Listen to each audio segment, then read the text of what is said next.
va arriver au tout à la gueule.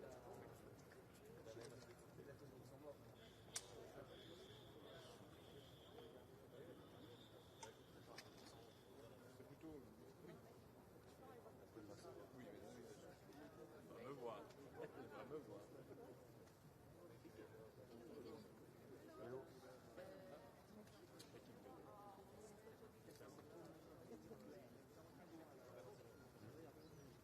Le but, c'est quoi aujourd'hui, ça?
Black, I'm like, mate. Yeah, my article, guess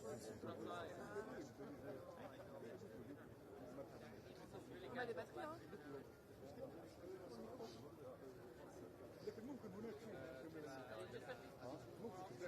Au pire, le micro, on éteint, ça peut se remettre en deux. Ouais, mais je vais mettre, il reste un trait là. Il reste que un,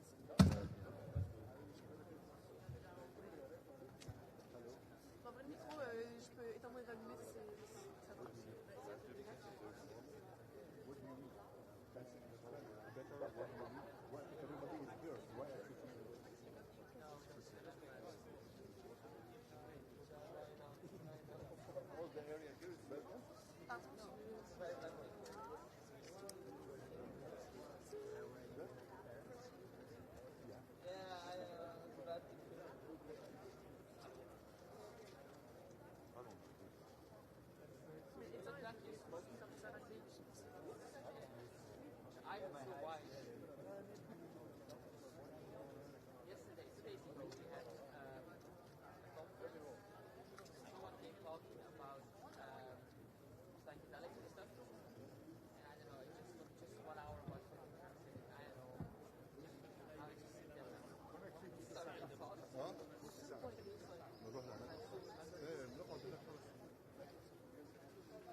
Ça allait le possible.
Qu'est-ce que vous entendez en fait de ce peuple? Bon, ça montre déjà qu'il y a je crois, une idée qu'on doit se réunir au niveau de chefs d'État et chefs de gouvernement. C'est une tournante. Ça veut dire que les leaders considèrent que la question nucléaire est indispensable et qu'il faut faire tout le nécessaire pour faciliter l'apport du nucléaire dans la situation actuelle. Il faut collaborer ensemble avec les petites réactions nucléaires. Il y a plus que 80 projets. Ouais. N'est-ce pas un défi? C'est un défi, mais c'est tout à fait possible. C'est à voir au niveau des politiques d'État, au niveau des financements, les pas nécessaires pour y arriver. Et tripler la capacité jusqu'à 2050. Oui. Ça dépend de chaque pays, c'est pas pour tout le monde. Il y a des pays qui vont tripler, il y a des pays qui vont doubler, mais ce qui est clair, c'est que le nucléaire est là, le nucléaire a une fonction importante, pas dans une vision d'avenir. Déjà, la moitié de l'énergie propre en Europe, elle est nucléaire, maintenant. Donc, comment on fait pour payer ça? Parce que les Français, par exemple, ça coûte très cher et c'est difficile de contrôler le coût. Il faut faire en sorte que toutes les mesures et les instruments de financement, y compris politique d'impôt, subsides, etc., à un niveau pareil aux autres énergies, soient là. Donc ça, c'est pour les chefs d'État et pour les chefs de gouvernement. Il y a un aspect sécurité aussi. On a vu en Ukraine que Zaporizhzhia a posé beaucoup de problèmes. Comment est-ce qu'on s'assure que pour l'avenir, on puisse sécuriser les centrales? Il faut renforcer les instances internationales comme l'Agence internationale d'énergie atomique pour faire en sorte qu'on ait les inspections, qu'on a la capacité d'éviter des problèmes. Et des actions vraiment concrètes. Sinon, on split un petit peu. Est-ce qu'il n'y a pas une contradiction à organiser des actions. On va un peu là-bas. Parce que... Est-ce qu'il y a une contradiction à organiser un sommet mondial de l'énergie alors qu'on est censé en Belgique sortir du nucléaire dans 10 ans? Non, on vient juste de décider de prolonger nos deux centrales les plus récentes en Belgique. En Belgique, on a une stratégie qui est très balancée. Vous savez, il y a 2 ans, on a organisé un sommet énorme par rapport aux renouvelables, aux éoliennes dans la mer du Nord. Aujourd'hui, on le fait dans le nucléaire et c'est pas l'un contre l'autre. Ceci n'est pas un sommet qui est contre le renouvelable. On aura besoin des deux. Et en Belgique, on est uniquement positionné pour faire les deux.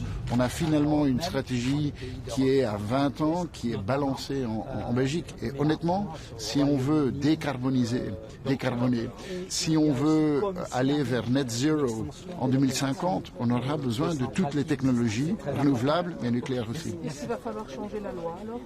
Non, parce qu'en Belgique, la loi, on la change par rapport aux projets qui sont là. Les projets qui sont là maintenant, c'est une prolongation de 10 ans et donc on change la loi pour faire cette prolongation. Comme on l'a fait dans le gouvernement précédent, c'est exactement la même chose. S'il y a des projets qui, à un moment donné, vont plus loin ou d'autres réacteurs, on changera la loi à ce moment-là. Ça ne change rien. Est-ce qu'au sein du gouvernement, vous êtes tous sur la même longueur d'onde? Chez les Verts, on conteste cette vision d'une énergie atomique qui accélérerait la transition énergétique. Mais cet événement aussi n'est pas un événement qui dit que le nucléaire est la solution à tout. Ce que je traduis ici, c'est la position du gouvernement. Le nucléaire jouera un rôle. En Belgique, on a décidé par rapport à la prolongation de 10 ans. Et beaucoup avaient nous dit que c'était impossible de le faire. On l'a fait ensemble, Tine van der Straeten et moi, on l'a fait ensemble. Mais on investit massivement dans le renouvelable. On fait x4 dans les éoliennes dans la mer du Nord. Et donc, moi, je traduis ici la position du gouvernement. Les investissements dans le nucléaire, ils prennent souvent beaucoup de temps. Si on veut s'assurer un avenir nucléaire au-delà de 2035, c'est aujourd'hui qu'on doit le décider. Est-ce que vous êtes opposé à une autre prolongation, une prolongation au-delà de 2035 des réacteurs qu'on a aujourd'hui? Alors, tout d'abord, ce qu'on fait dans ce gouvernement, c'est quand même déjà assez phénoménal. Et d'autres pays voisins ne le font pas. Si on regarde l'Allemagne, elle a décidé de ne pas prolonger. Beaucoup nous ont dit que la prolongation en Belgique, ça allait être compliqué, pratiquement impossible. On l'a fait. Alors, est-ce qu'il faudra aller au-delà des 10 ans? Là, je m'exprime personnellement, et ce n'est pas au nom du gouvernement. Honnêtement, je suis en faveur d'aller vers 20 ans. Mais ne sous-estimez pas ce que ce gouvernement a décidé. Et on l'a décidé à 7, et il faut quand même applaudir l'effort que tous les 7 partis ont fait. Ils ont monté beaucoup de pragmatisme et de confiance à la science pour faire ce qui est nécessaire à ce moment-ci. À la COP 28, on a parlé d'un triplement des capacités mondiales du nucléaire. Quelle va être la part de la Belgique dans cet effort-là? Vous savez, si on veut tripler, la première chose à faire, c'est garder ce qu'on a. Et la Belgique le fait. Et je pense que c'est ça la première mesure. Il y a plein de pays qui pourraient garder ce qu'ils ont au lieu de la fermer. C'est déjà une première chose. Alors, le nouveau nucléaire, en Belgique, pour l'instant, ce n'est pas sur la table du côté opérationnel. Parce qu'on a des actifs nucléaires, garder nos actifs nucléaires existants, c'est la première mesure. On a décidé d'investir 100 millions dans la recherche des nucléaires, des Small Modular Reactors. La Belgique a une position de connaissance et d'analyse qui est vraiment unique au monde. Mais ça, ce sera pour dans 10, je pense plutôt dans 20 ans, par rapport à la position belge, garder le nucléaire actuel est le plus important. Allez, in Nederland. Ja, een poging, hè? Ja.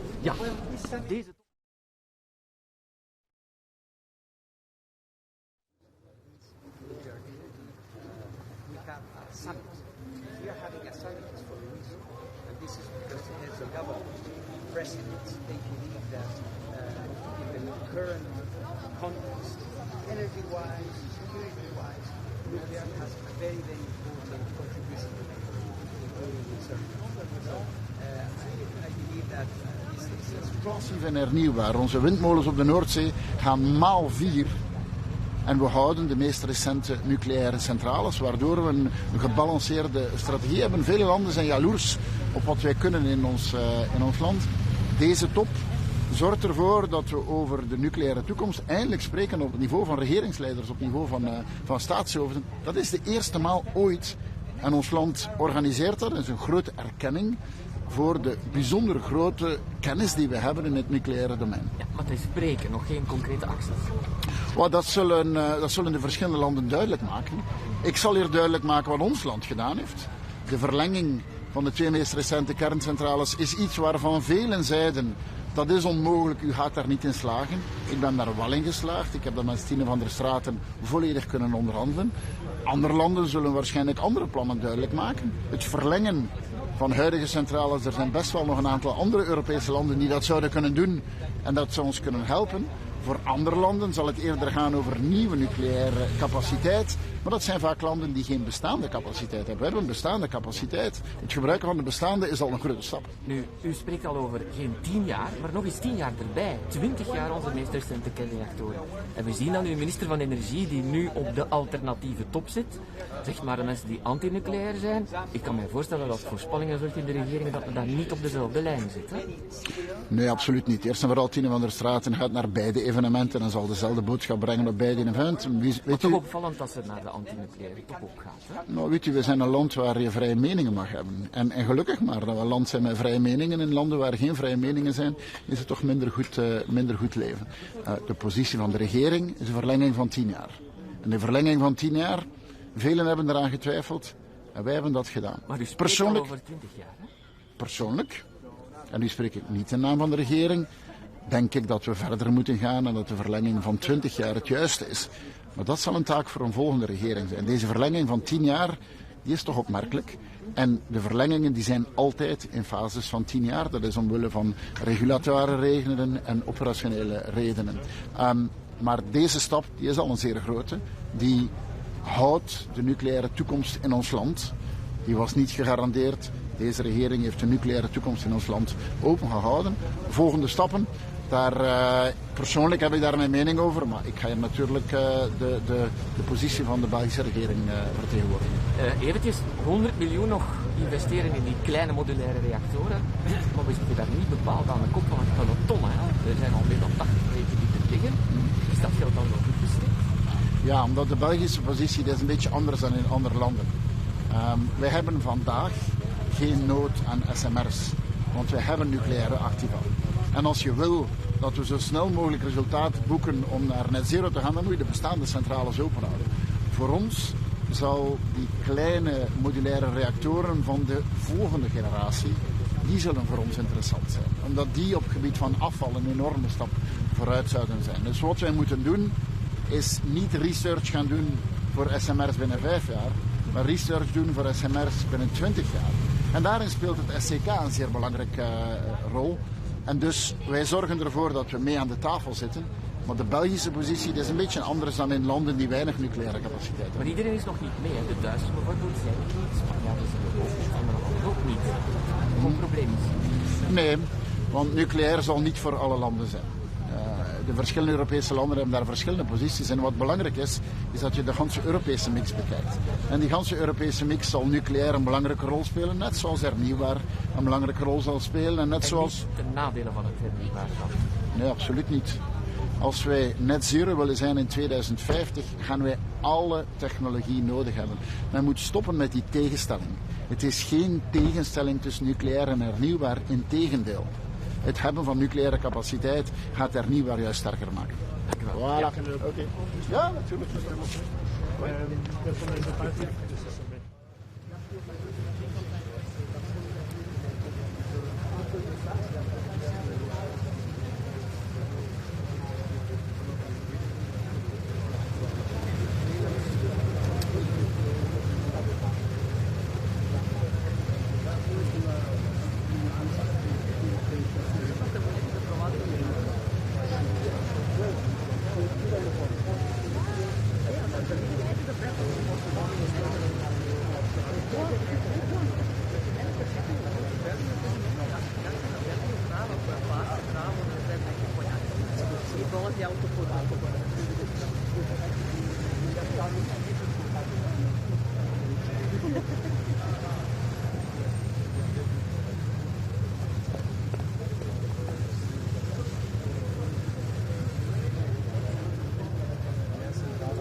I think I see around the world nuclear is making a comeback, a very strong comeback. From the countries where there is already a nuclear industry, there is a big pushback, and the other one is some new countries want to build the nuclear power. There are three reasons for that. One of them is to fight against climate change, because nuclear can provide electricity without emissions. This is the number one. Number two is the electricity security. After Russia's invasion of Ukraine, everybody understood the value, the real value of generating electricity at home rather than importing from outside. And I would say a major trigger of a nuclear comeback was the Putin's invasion of Ukraine. And the third one is nuclear power can produce electricity without any interruption, and the price of electricity coming from nuclear is not volatile. The industry, households can make their plan strategies on the base of that. So these three things together makes a strong comeback for nuclear power, but there is an important role for governments and the nuclear industry to play if we want to keep this momentum up. But the goal to triple the capacity by 2050, new power plants are extremely expensive. It takes a lot of time to construct them. Is that realistic? Yeah. I think you are right. The building a nuclear power plant is requires huge capital cost, and B, government involvement, and C, we don't have a very good record of complementing our nuclear power plants on time. Lots of delays. So we have to do whatever we can do to increase the current nuclear capacity, which is currently only less than 10% of global electricity generation. But I can tell you, without the support of nuclear power, we have no chance to reach our climate targets on time. Renewables will play the major role in terms of electricity, especially solar, supported by wind and hydropower, but we also need nuclear power, especially in those countries where we do not have major renewable potential. Yes, ma'am. Can you repeat your name? My name is Fatih Pirol. I am the head of the International Energy Agency in Paris. Thank you. Okay, thank you very much.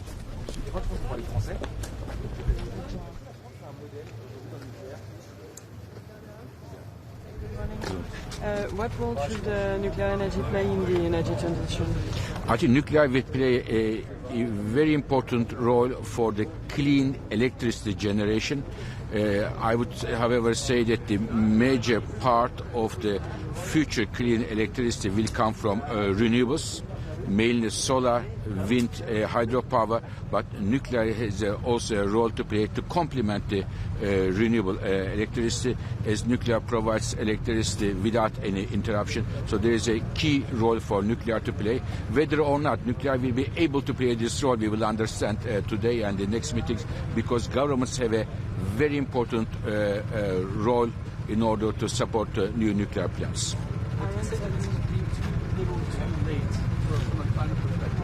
I think this is definitely late. I wish we wouldn't have seen a major decline of nuclear power, especially in Europe, which is important for climate and the European electricity security. But now it is better than never that countries are coming back. But if it was before this push for nuclear, I think our chances of reaching our climate goals would have been slightly higher. French model of nuclear energy. French? France. I think France is doing an excellent job. President Macron putting the nuclear power as one of the key blocks of its energy policy is excellent. There was a lot of discussion in France whether or not France would need nuclear power or not. In my view, the nuclear power in France is as important as Arc de Triomphe in Paris. It's a national asset for France, and I hope that France will do the most out of it. So thank you. Is we are afraid of nuclear energy due to security or environment? I think there in France, you mentioned in your neighbor countries, there are no major problems if the nuclear is run in line with the rules and regulations. It is the same risk that you have for the other parts of the energy technologies. For me, the main risk is this momentum we are seeing now since almost 2 years, and the International Energy Agency has contributed this momentum, is not going to continue, and it will die down. I see this is the main risk for nuclear power. I have to go. Thank you very much.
dušnu gajču da napišem. Da se vidi ko radi, a ko je Dušan Gajć.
Po mojoj meteorološkoj.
Trois fois plus de nucléaire à l'horizon 2050.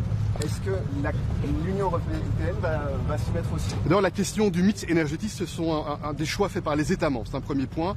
Cependant, on voit bien que si l'Europe veut être plus souveraine, avoir plus d'influence, être plus maître de notre destin, on doit progresser sur le terrain de l'indépendance énergétique.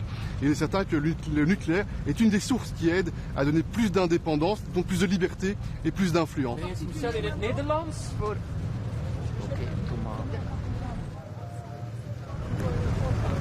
The strategic autonomy of the EU is the top priority in my opinion, and we know that the energy sector is fundamental for our future, for our ability to control our future, and it's why we know that the nuclear is one source that can help us to tackle the climate crisis on the one hand, and it can help us to build our strategic autonomy. But of course, at the EU level, the member states have responsibility at the national level the energy mix, but this is good that we have a debate, that we decide to see how we can innovate, how we can invest to build more strategic autonomy and to tackle this climate crisis. Est-ce que la France est un modèle aujourd'hui sur le nucléaire, M. Michel? Pourquoi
ranije noći. Sve jedno tijelo.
What do you expect of this summit? Well, I think we're very excited that this has been well organized by Prime Minister Croo and Director General Grossi. As you know, at COP28, 25 countries led by the United States signed on to triple the amount of nuclear power by 2050. That is critical to meet the climate challenge. Citizens of Belgium, citizens of the United States, and citizens of the rest of the world are feeling the extreme effects of weather.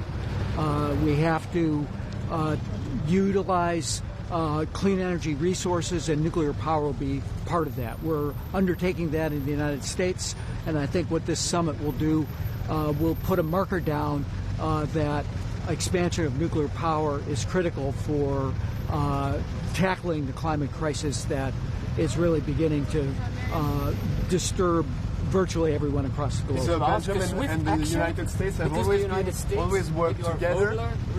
Do you think Belgium and the United States should expand their collaboration on nuclear energy?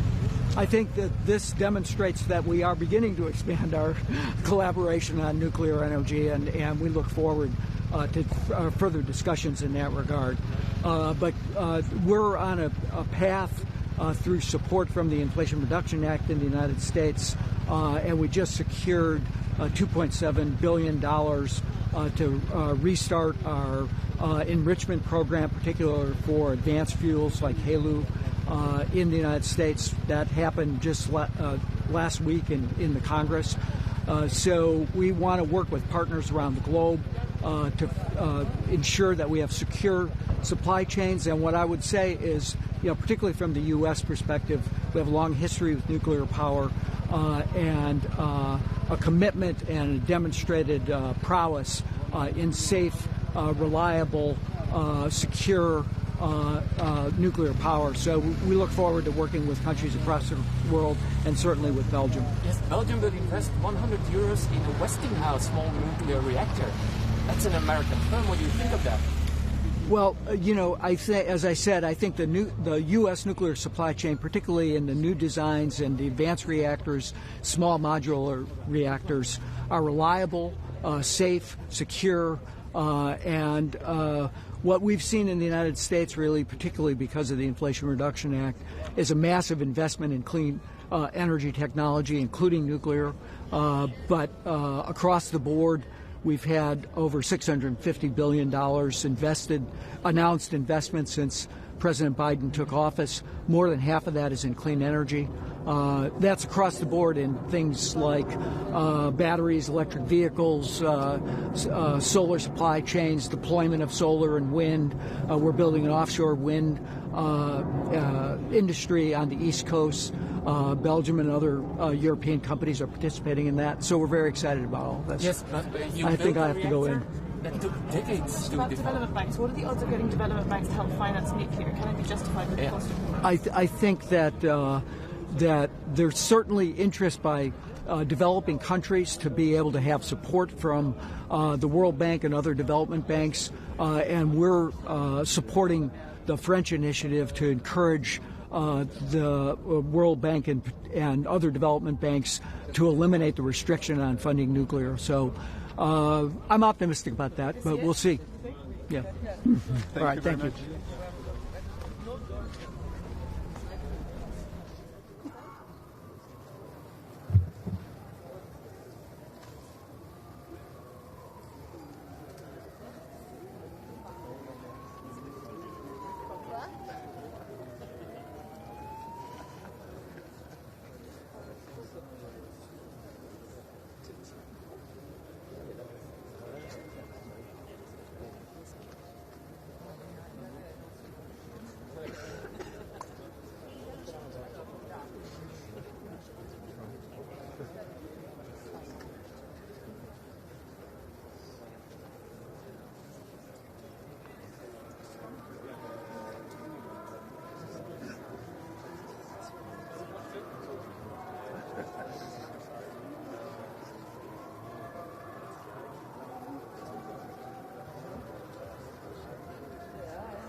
de hele dag nog. Goedemorgen.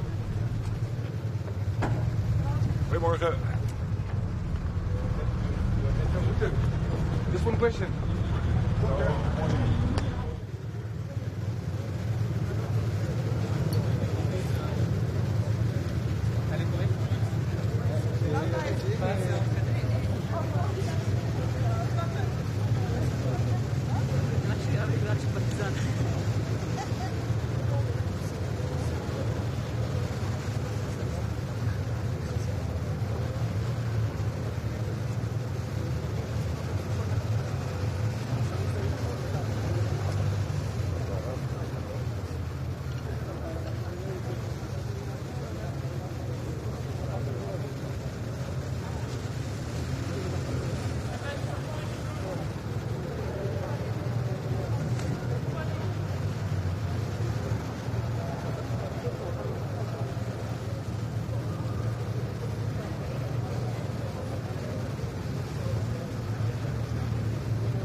Is France a model for nuclear energy?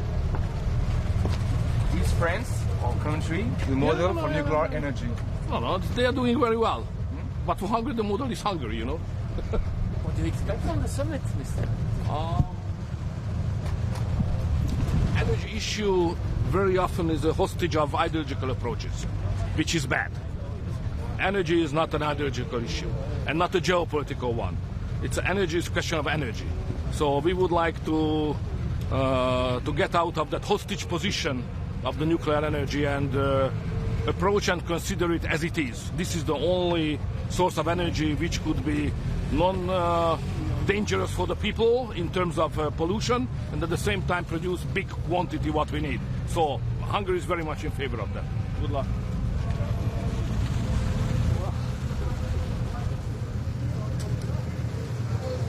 Issue sometimes in Europe is a hostage of ideological approaches, and we have to free out of that. Thank you.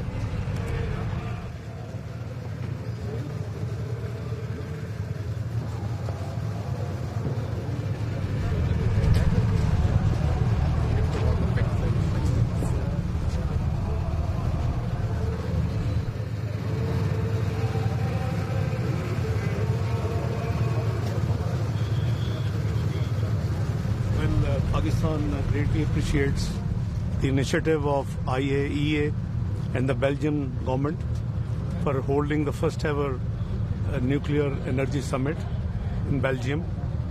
We have gathered here to highlight and promote the potential of nuclear energy. It's safe, clean and cost-effective source of energy, and this can, take care. It's the most viable solution for climate mitigation and adaptation. Pakistan has long-standing experience in nuclear energy, and we are ready to share our expertise and experience with the world.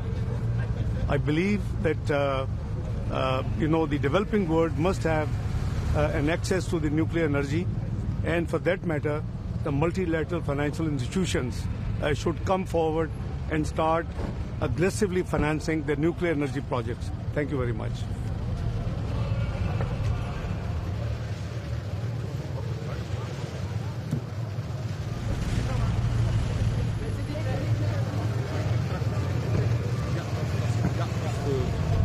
Danas važno to je da mi razumemo koliko smo za ostatku i kako smo pogrešne odluke donosili 35-40 godina ranije i značaj koji se pridaje ovom samitu nama ukazuje na to koliko će nam struja proizvoditi nedostajati u budućnosti, da to pojednostavim.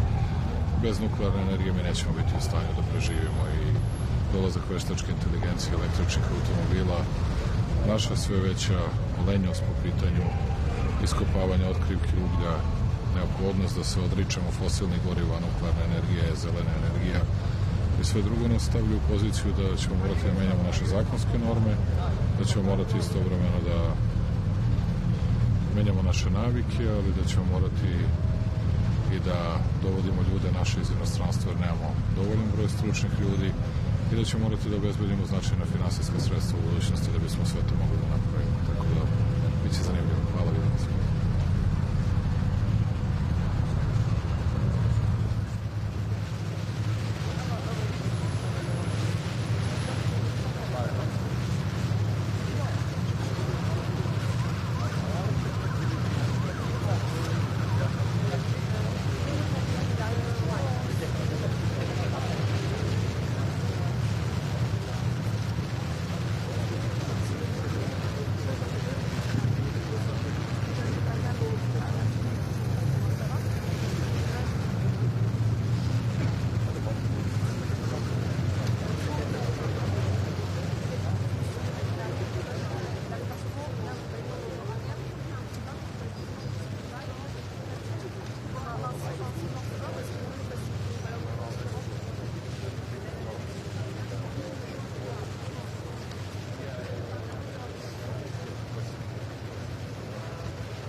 Question from Belgian press of China.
modèle dans l'énergie nucléaire. Est-ce que vous prenez la France comme un modèle aujourd'hui? 80% d'énergie nucléaire, est-ce que c'est un modèle?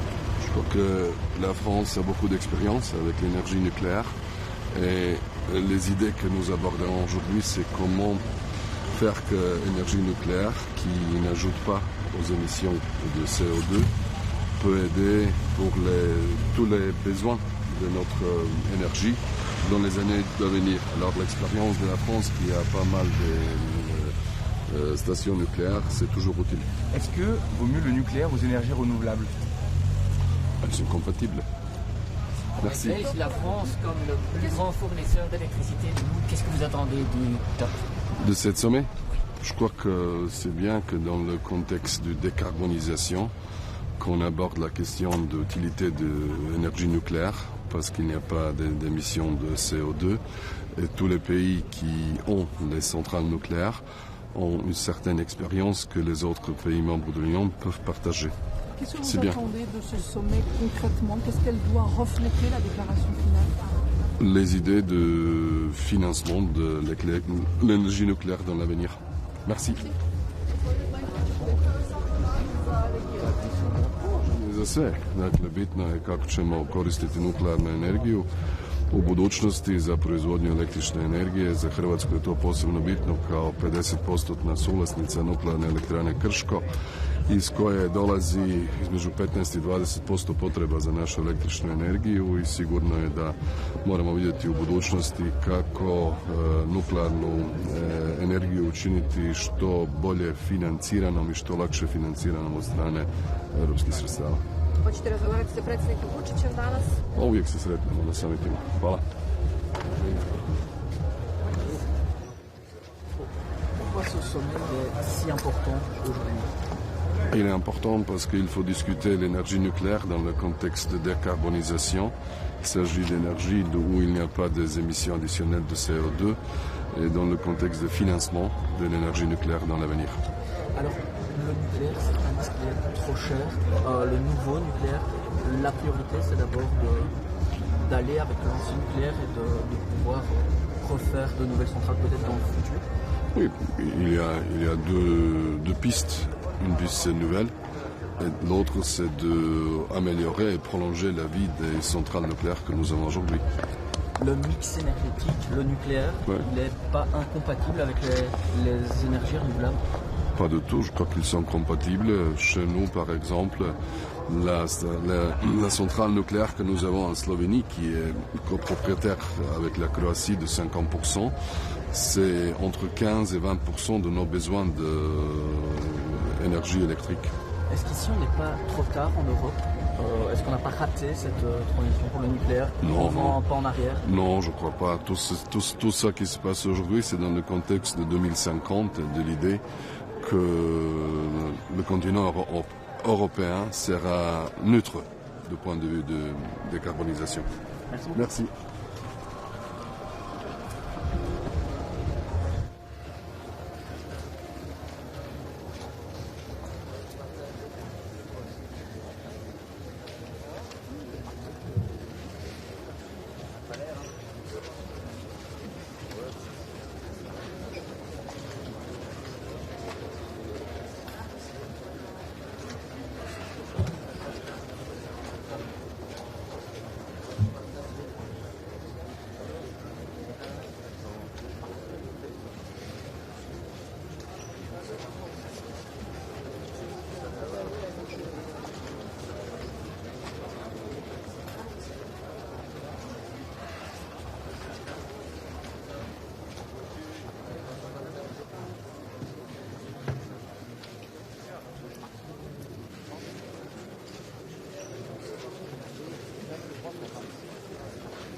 Czech Republic.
Ladies and gentlemen, we will start in a couple of minutes. May I ask you to take your seats, please?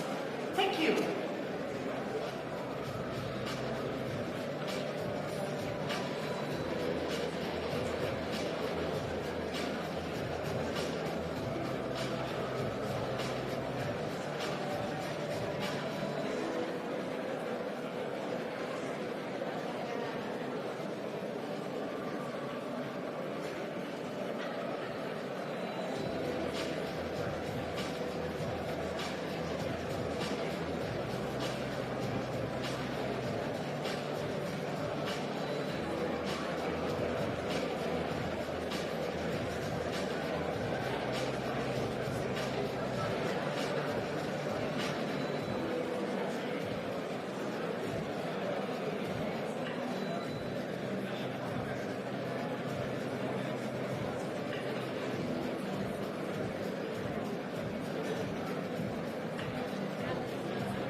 Your Excellencies, distinguished guests, ladies and gentlemen, we are very pleased to welcome you today for the very first Nuclear Energy Summit.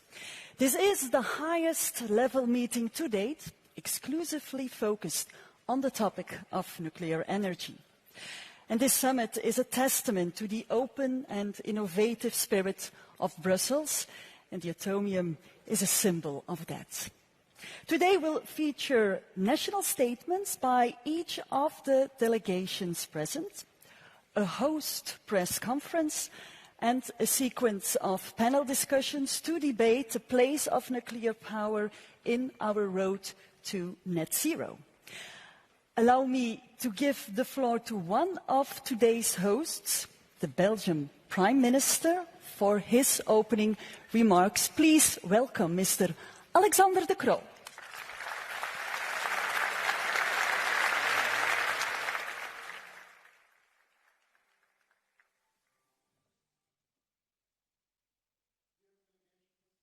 Ladies and gentlemen, coming from around the world, a very warm welcome here in Brussels. We are just a few steps away from the Atomium. The Atomium, a symbol of technology and innovation, an infinite belief in scientific progress. When the Atomium was erected in 1958, it was very different from your everyday monument. It echoed the optimism about the atomic age, with gleaming spheres evoking scientific wonder. Reflecting human ingenuity, the Atomium inspired generations to come. This is the very reason why we meet today. Reaching net zero by 2050 will require the same human ingenuity. And nuclear energy will be part of achieving that ambitious goal. For Belgium, today's gathering is about accelerating our collective path to climate neutrality. Every day, in every corner of the globe, the consequences of climate change are becoming increasingly visible. We cannot waste any time when it comes to fighting global warming. The challenge we face is enormous. It will require vast, safe and reliable amounts of carbon-neutral energy. It will require a perspective for sustainable growth. It will require us to have our citizens and industries on board. It will require nuclear energy as part of the mix. Energy abundance is the way forward.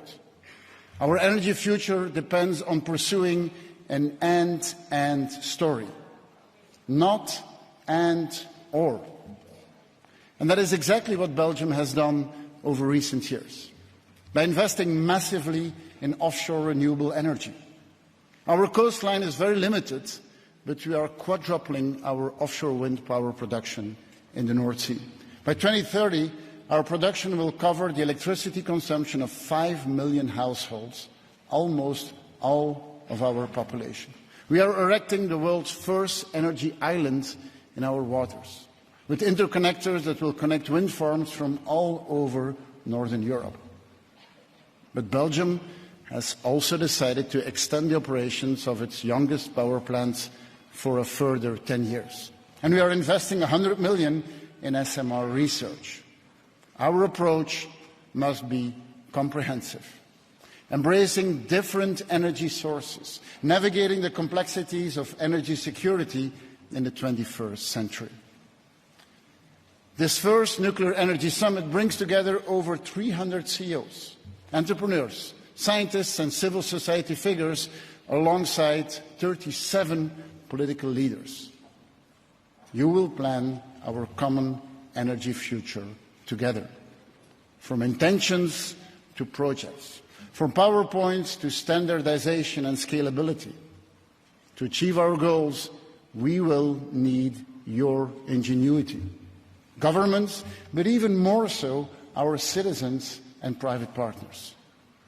We will only succeed when innovation is brought to the market in a cost-effective manner.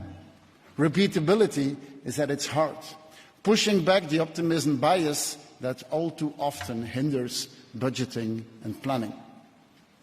This is the key to achieve the promise of the atom once again. One final word of gratitude for your leadership, Director General Grossi, dear Rafael, for your recognition of Belgium's nuclear heritage, for your support to my government effort to reverse course and to achieve lifetime extension under difficult circumstances. I wish all of you here today creativity, perseverance and, of course, ingenuity. Enjoy this first global summit for nuclear energy. We are proud to be your host. Thank you very much.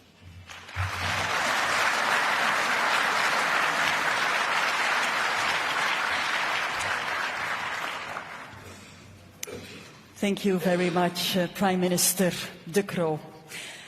This summit is co-organized by the International Atomic Energy Agency, the World Centre for Cooperation in the Nuclear Field, while promoting the safe, secure and peaceful use of nuclear technology.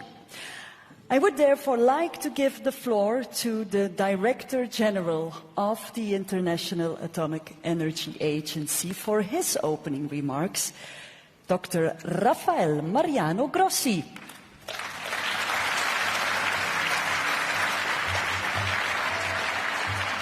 Thank you very much. Good morning, everybody. Good morning, ladies and gentlemen.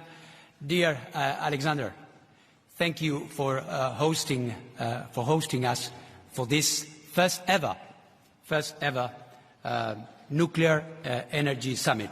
It is interesting to note that it took 70 years of commercial exploitation of nuclear energy to have the first meeting at your level, at our level, at the level of world leaders.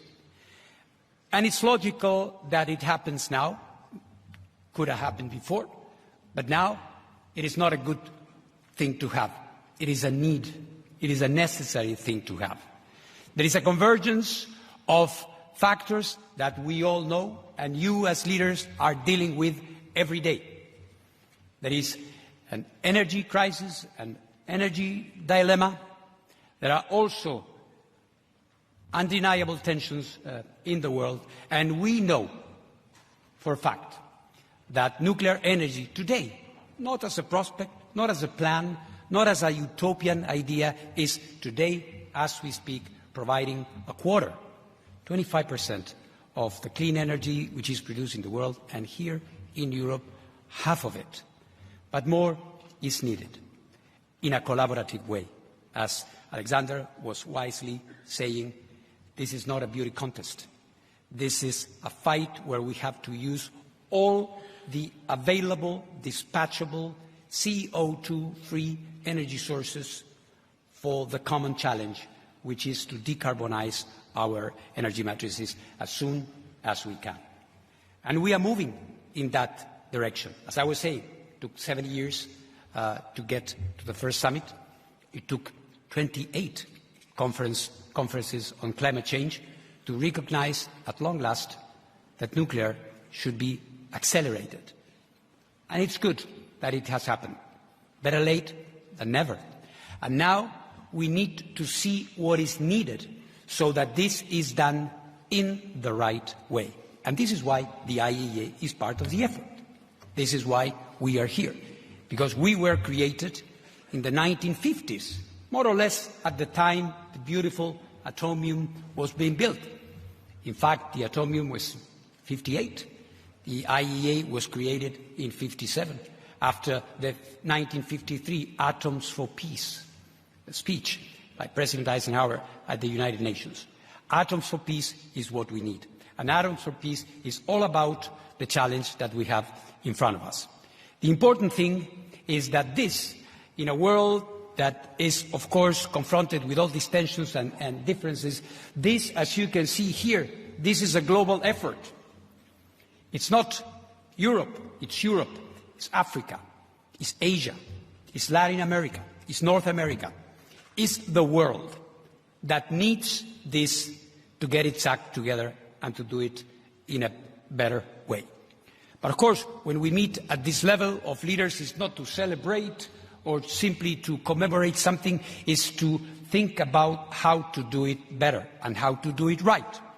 And this is why I'm very proud to say that all the participants from all over the world reunited here in Brussels have agreed on a declaration that addresses these points.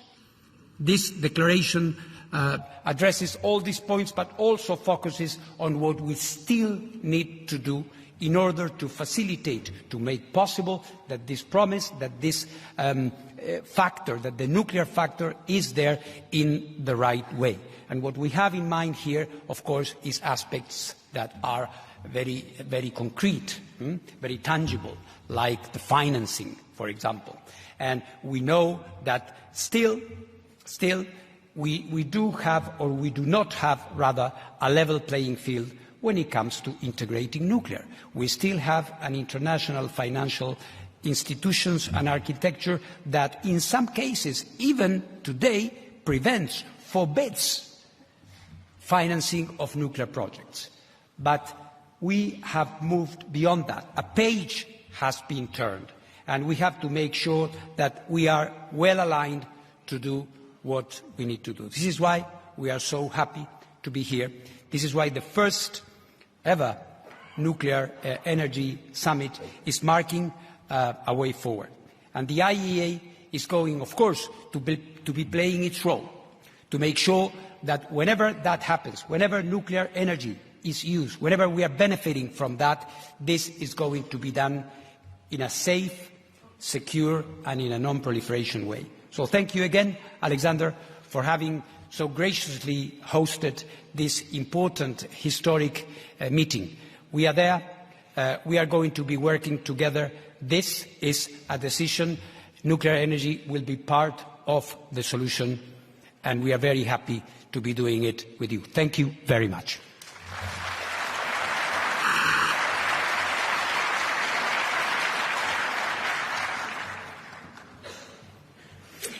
Thank you very much, Director General Grossi. And we are joined here today with quite a lot of delegations from around the world and more than 300 representatives from industry, civil society and the broader nuclear energy community. We will now move on to the national statements by each of the delegations gathered here today.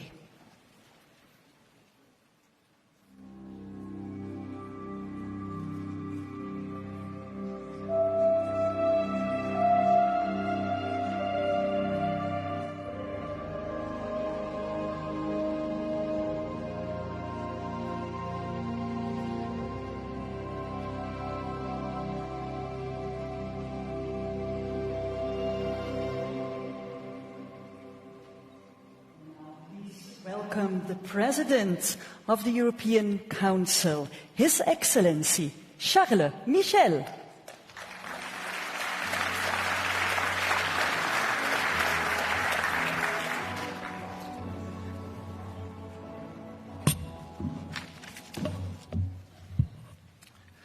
Dear Prime Minister, dear Alexander, Madam President of the Commission, dear Director General Rafael Grossi, dear Head of State, Head of Governments, ladies and gentlemen. First of all, dear Alexander, let me thank you for hosting this important summit under the Belgian presidency. Ladies and gentlemen, a more sovereign Europe is not just wishful thinking. Today, the world is more dangerous and unpredictable than ever. Wars, conflicts, climate change, and the digital revolution. And that's why in the EU we know that we must take greater responsibility for our common future. Our actions must match our ambitions. We are getting stronger in strategic areas and building our European sovereignty, especially in two critical areas that should be priorities for all of us. First, our competitiveness and prosperity. Second, our security and defense. Russia's war against Ukraine has been a brutal awakening for all of us. It showed we need to be a lot stronger in security and defense. We must be defense ready. But Russia's war has also had a dramatic impact on our energy security. In fact, the Kremlin fired an energy missile at Europe to obliterate our economies, weaken our societies, and destroy our morale. And it showed we must be more independent in the energy sector and less dependent on unreliable regimes for our energy. More independence means more freedom. Freedom to act boldly, to defend our interests and to promote our fundamental values. And that's why we must build a genuine energy union as a pillar of our EU sovereignty, because this would allow Europeans to act collectively and give us more energy security and more control of our future. Nuclear energy has a role to play in our European sovereignty.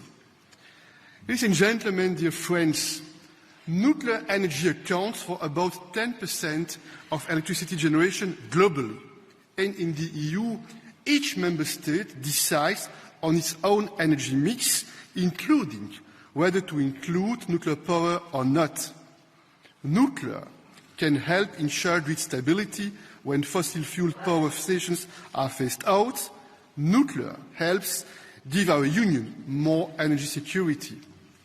Nuclear energy can also help us fight climate change by reducing our greenhouse gas emissions. We are investing massively in renewables, it was said by the Prince of Belgium. But we need to do more, we must innovate more, small modular reactors, foster new technologies such as hydrogen. They could be decisive in decarbonizing our building sector, for instance, and promising advances in fusion and fission technologies could be a game changer for the future of nuclear energy. Ladies and gentlemen, dear friends, we also need to strengthen nuclear security around the world. And the IAEA plays a crucial role helping countries apply international safety standards to strengthen nuclear power plant safety.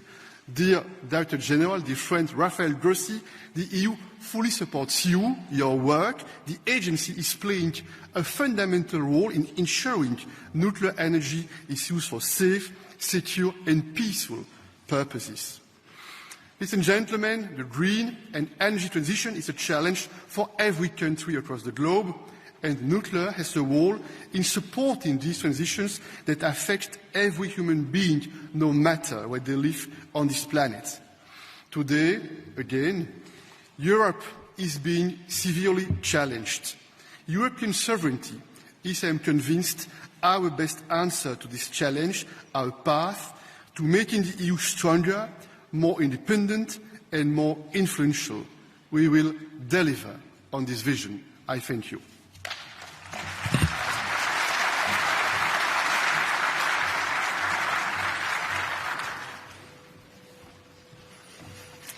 Thank you very much, Mr. President. And now I'm very honored to give the floor to the President of the European Commission.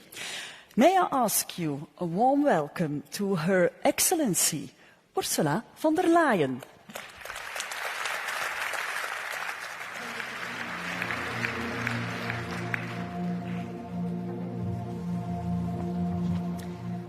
Dear Prime Minister Alexander De Croo, fellow leaders, Excellencies, Director General Grossi, ladies and gentlemen, thank you very much for this opportunity to address this summit meeting. As everyone is aware, there are different views across the European Union on nuclear power.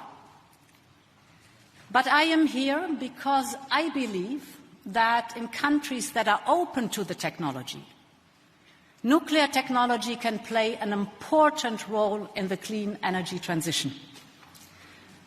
I can also see that after the global energy crisis caused by Russia's invasion in Ukraine, many countries are giving a fresh look to the potential role that nuclear might play. So why is this? First of all, of course, to reach our climate goals. Let us not forget that nuclear power worldwide is the second largest source of low-emission electricity after hydropower. Second, of course, to safeguard our energy security. Countries look to reduce their dependence on imported fossil fuels. And the third reason is to ensure our competitiveness. Nuclear power can provide a reliable anchor for electricity prices. Now, this renewed interest comes at a pivotal moment. Most pathways to net zero keep a place open for nuclear power. And if I look at the International Energy Agency's 2050 scenario, for example, nuclear power, nuclear capacity has more than had to double till 2050, while renewables, of course, take the most of the work of decarbonizing global electricity supply. And yes, also our European Commission projections show that renewable energy sources in the majority are complemented by nuclear energy and will be the backbone of the EU power production by 2050. However, this future for nuclear technology is hardly assured. The reality today in most markets is a reality of a slow but steady decline in market share. So if you look at the world as a whole, nuclear currently accounts for 9% of the global electricity mix. But in 1988, nuclear power reached 18% share. That is the double of today. And the same is visible within the European Union. Nuclear power is still the largest single source of electricity generation in the European Union, with a 22% share. But that share is substantially below the levels reached in the 1990s, when nuclear power generated 1/3 of Europe's electricity. So what would it take for nuclear to make a substantial contribution to our climate neutrality objective? And I see a few key tasks ahead of us. The main one is to secure new investments. The IAEA analysis tells us that investments need to accelerate already this decade and reach new heights in the 2030s to meet the Paris Agreement target. That requires support from governments to ensure that financing is available and that nuclear's contribution to electricity security is properly valued and remunerated. It secondly means discipline from the nuclear power industry. The future of nuclear depends on the industry's ability to deliver on time and on budget. Far too often, the realization of nuclear power plants has resulted in significant additional costs and overruns. Another task is to look at new opportunities to support the clean transition. The biggest opportunity is clearly in the electricity sector. But there are other potential avenues for nuclear, for example, to provide decarbonized heat or to supply low-emission hydrogen. These can help cut emission from industry, which will be critical to reach climate goals. Then there is, of course, also the issue of lifetime extensions for existing nuclear plants, provided, of course, they are safe operations. Given the urgency of the climate challenge, countries need to consider their options carefully before they forego a readily available source of low-emission electricity. Extending the safe operation of today's nuclear fleet is one of the cheapest ways to secure clean power at scale. So it can help pave a cost-effective path to net zero. The final task is to innovate.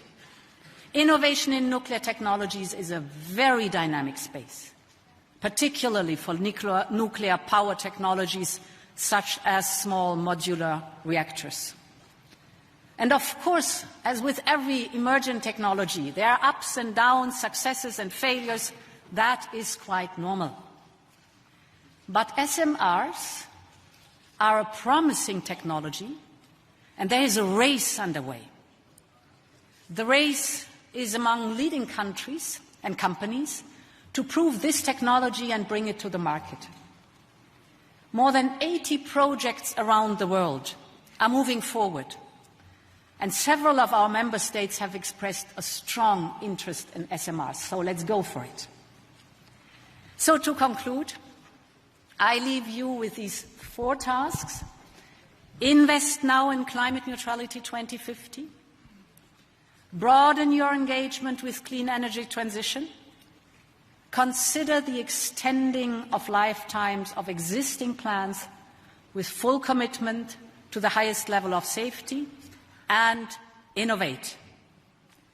If the industry and governments can deliver on these tasks, then I can see a way forward for nuclear power to make a significant contribution to a rapid, safe and secure net zero future. Thank you very much.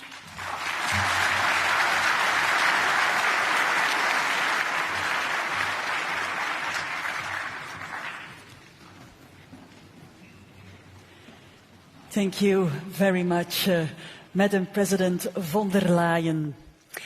And now, please welcome the President of Romania, His Excellency Klaus Werner Iohannis.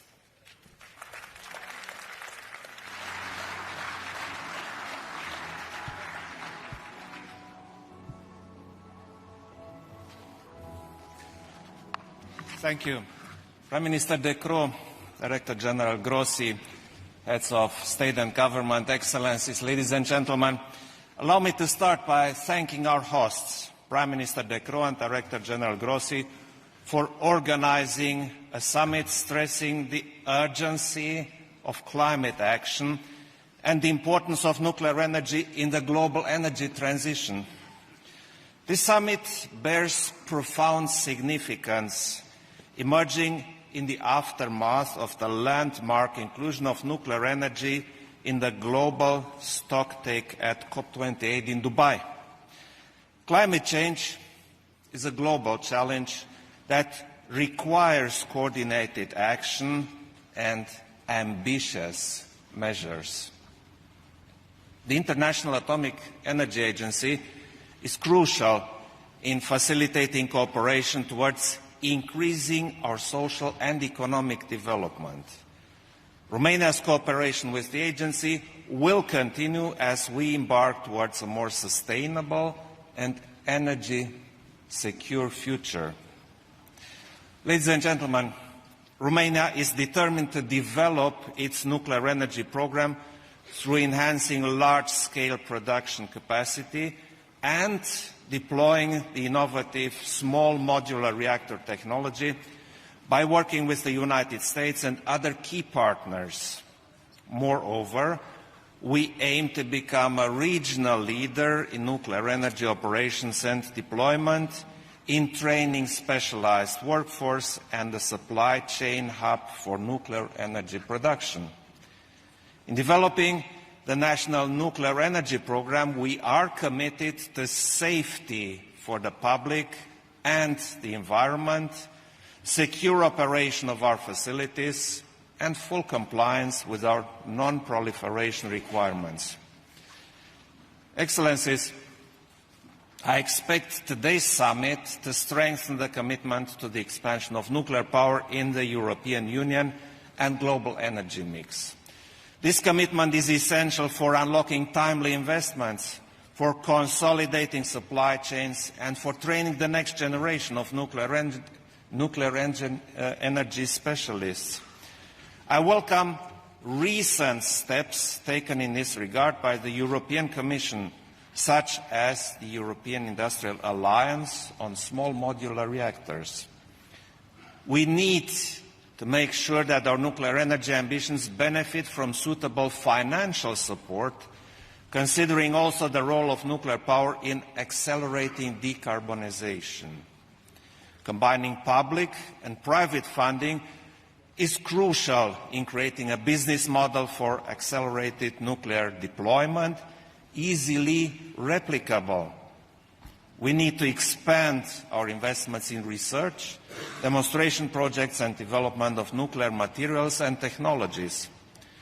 In conclusion, allow me to call for unified action that leverages the massive potential of nuclear energy to drive us towards a net zero and energy secure future. I thank you all.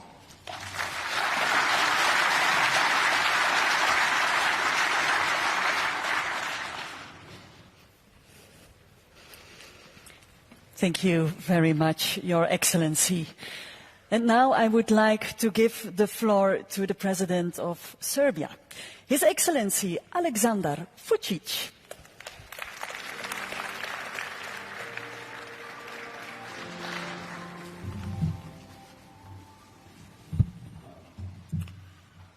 Dear Alexander, thank you for hosting us. Mr. Grossi,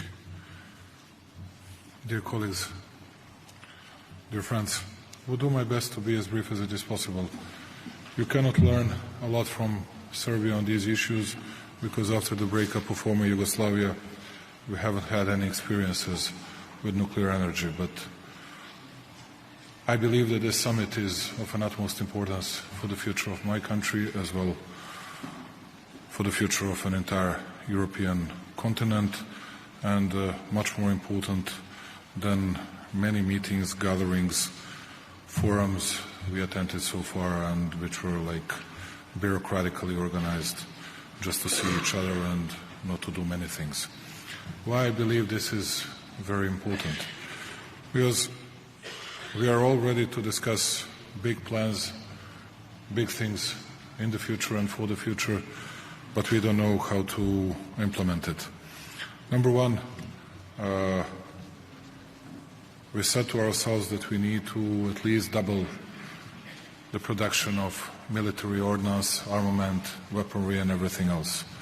Then we need to boost our growth rates, which are, speaking about European continent, so small that I don't know how we can provide not only a bigger growth rates, but this type of production and participation in or getting more SMRs or use of nuclear energy in the future. We have three problems. Number one is that we, at least in my country, we have know-how. We don't have know-how about use of nuclear energy, and we don't know exactly where to get it. Number two is how we're going to finance all these projects, and I can tell you in advance that we are very much interested in getting at least 4 SMRs that can replace 1,200 megawatts. We don't know how to do it, how to finance it, because it costs around 7.5 up to 8 billion euros. Anyway, we'll be ready to participate significantly, but we need to get some sort of support from the other sides, from the leading states, leading countries of European Union. And number three, it means that we'll always need to get a change of mindsets of our people, which is not easy, but we are ready to do it, which means that we'll not only adjust, but we'll have to change an overall legislative framework, and we'll do it. And at the end, if we're going to have a continuation of terrible security situation, which means different type of wars in the world, my question would be, who's going to finance it? How are we going to finance it? How are we going to secure bigger growth rates? How are we going to produce more military equipment than we used to? Or is it just another fairy tale? Anyway, I believe this is very useful. I really believe in this and would like to get a lot of help, particularly know-how for my country, and will ask our hosts and all the others to be as much supportive as it is possible. And Mr. Grossi, please come to Belgrade as soon as possible. You're always very welcome, and thank you for listening to me. I'm sorry that I took a lot of your time. Thank you very much.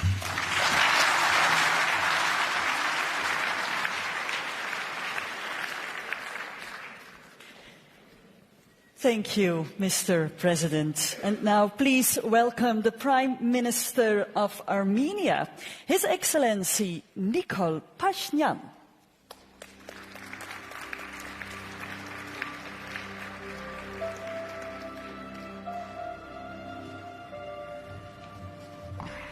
Thank you very much. Prime Minister De Croo, Director General Grossi, Excellencies, ladies and gentlemen. I extend my sincere gratitude to Director General Grossi for convening this inaugural Nuclear Energy Summit, and to Prime Minister De Croo for generously hosting this important gathering. Armenia, as a state relying on nuclear power generation, stands firmly behind the consensus that nuclear energy is indispensable in our fight against climate change, and recognizes the inalienable right of NPT state parties to develop it for peaceful purposes without discrimination and political barriers. This is why Armenia was among 22 countries who fully supported the International Atomic Energy Agency statement on nuclear power at the UN Climate Change Conference in Dubai in December 2023. We also proudly align ourselves with the historic decision made at the COP28, which recognized nuclear energy as one of the solutions to climate change alongside other low-carbon energy sources. Nuclear energy stands as a cornerstone in our strategy, ensuring both the energy security of our nation and the mitigation of climate change. We commend Director General Grossi's efforts to elevate nuclear energy to the forefront of high-level discussions on climate change mitigation. For Armenia, nuclear energy plays an essential role and helps to achieve our national determined contributions under the Paris Agreement. For decades, the Armenian nuclear power plant has been serving as a critical element of our energy system, ensuring the stability and sustainability of energy production.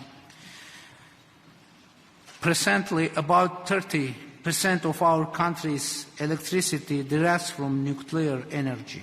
Our course of arrival to that point was thorny, met with dramatic period of closure of the nuclear power plant. Today, we can proudly state that among other crucial things, it also symbolizes and strengthens our sovereignty. Armenia actively collaborates with the International Atomic Energy Agency, adopting a proactive stance to ensure nuclear safety and security while fulfilling all its obligations. We regularly host review and peer review missions, reports of which clearly indicate that Armenia is operating the power plant in line with IAEA safety standards. The absence of any nuclear or radiation safety incidents throughout the history of our plant's operations speaks volumes about our unwavering dedication to this cause. This achievement is a testament to Armenia's political will and expertise. We also acknowledge with gratitude the indispensable technical assistance, knowledge and guidance from the IAEA and partner countries, which have been critical in guaranteeing the safe, secure and reliable operation of our nuclear power plant. With such experience and set priorities, Armenia, alongside many countries present here, has decided to extend the lifetime of its nuclear power plant from 2026 until 2036. In December 2023, the government of Republic of Armenia approved the implementation project for the extension of the operational lifespan of the Armenian nuclear power plant. We are committed to implementing timely and adequate measures related to aging management and appropriate safety improvements in cooperation with partner states and under the guidance of the agency. This extension will lay a solid foundation for the smooth transition to a new power unit upon the end of the Armenian nuclear power plant's extended operational period, which is our ultimate objective. In this regard, Armenia is committed to fostering close collaboration with and leveraging the expertise of both IAEA and partner countries to identify the optimal solution for replacing the current unit. Our transparent and open policy for the safe and peaceful use of atomic energy will continue to guide our efforts as we explore advanced nuclear technologies to further enhance safety, efficiency and environmental credentials in our nuclear energy sector. Today, we renew our collective commitment to unleashing the full potential of nuclear power and fostering conducive conditions for its development. Regrettably, ongoing conflict worldwide not only jeopardize the safety and security of nuclear facilities, but also hinder the advancement of peaceful nuclear initiatives. Armenia calls upon all international partners to seize the historic opportunity of the current summit and with the joint efforts advance the commitments and goals set out in the summit declaration to pave the way towards a cleaner, safer and more sustainable future for the generations to come. Thank you for your attention.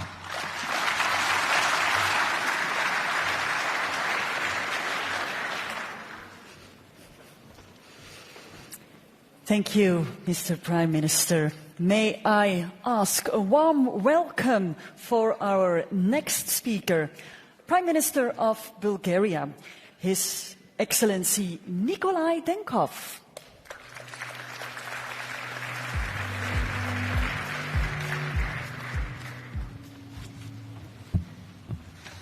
Dear Mr. Chairperson, dear Alexander, dear Excellencies and distinguished guests.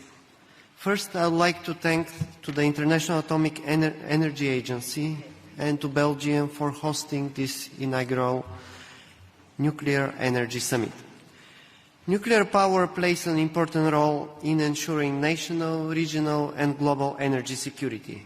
It's a key element in achieving the European Union's targets for reducing greenhouse gas emissions and advancing climate-neutral economy. These are also among the main priorities of my own country, Bulgaria. Safety and security of the nuclear facilities are a major factor for the development of nuclear energy. Russia's unprovoked and unjustified war against Ukraine poses the gravest threat that we have today to the safety and security of our nations.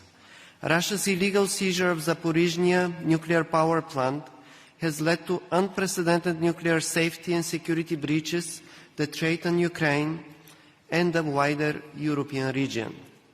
That's why we commend the professional and indispensable work of the international energy experts to prevent a nuclear accident in Ukraine. We urge Russia to return full control to the Ukrainian authorities and to immediately withdraw its troops from the territory of Ukraine within its internationally recognized borders. Bulgaria has a proven 50 years of experience in the safe and secure operation of nuclear power plant, as well as unique experience in the decommissioning of nuclear units.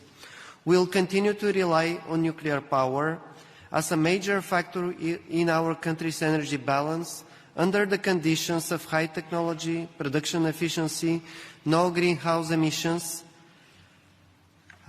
competitive prices and a high level of nuclear safety, security and radiation protection.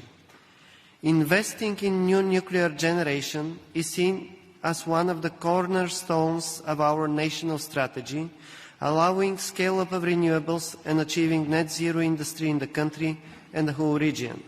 Investing in new generation means also investing in research and innovation, which will accelerate our global knowledge and skills. Nowadays, energy security also depends on our ambitions and technological achievements, the main element of which is diversification. Over-dependence on a limited range of sources exposes us to supply disruptions and price volatility. To achieve, Bulgaria has taken important steps toward nuclear fuel diversification by securing independent and competitive suppliers from several different countries. Further, intensified exchange and collaboration need to be fostered on the whole nuclear value chain, underlying the importance of investment in education, training, safety regulations, and public awareness and involvement of stakeholders. The above goals and achievements of Bulgaria would not have been realized with the constructive and effective international cooperation.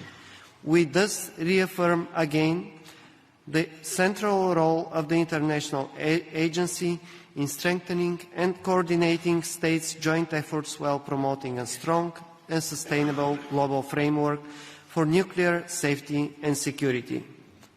And we verify our adherence to the respective safeguarding obligations. Thank you.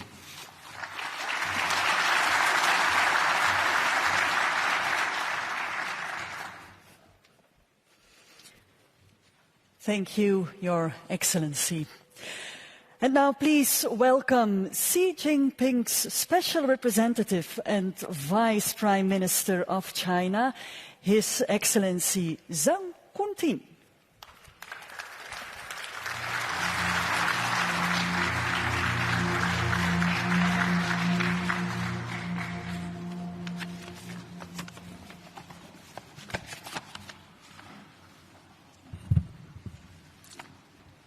女士们、先生们、朋友们，很高兴作为中国国家主席习近平特别代表出席首届核能峰会。首先，我荣幸地转达习近平主席对国际原子能机构和比利时举办首届核能峰会的良好祝愿，预祝峰会取得圆满成功。核能在应对气候变化、保障能源安全中具有独特的优势。10年前，习近平主席提出理性、协调、并进的核安全观。2020年，习近平主席郑重宣布，中国将力争2030年前实现碳达峰，2060年前实现碳中和。为了实现这一目标，我们将核电作为构建新型能源体系的重要选项，制定实施了积极、安全、有序发展核电的政策措施。截止到2023年底，中国大陆在运核电机组55台，在建机组36台。去年核电发电44万吉瓦时，相当于节约标煤1.3亿吨，减排二氧化碳3.5亿吨。与此同时，我们积极帮助发展中国家培养核专业人才，协助发展中国家开展核能基础设施建设，在农业、医疗、污染治理等领域拓展核技术应用合作，支持国际原子能机构技术合作计划。中国以自己的实际行动和成效，为促进全球能源绿色低碳转型做出了积极贡献。各位同事，应对气候变化、保障能源安全是全人类共同面临的挑战。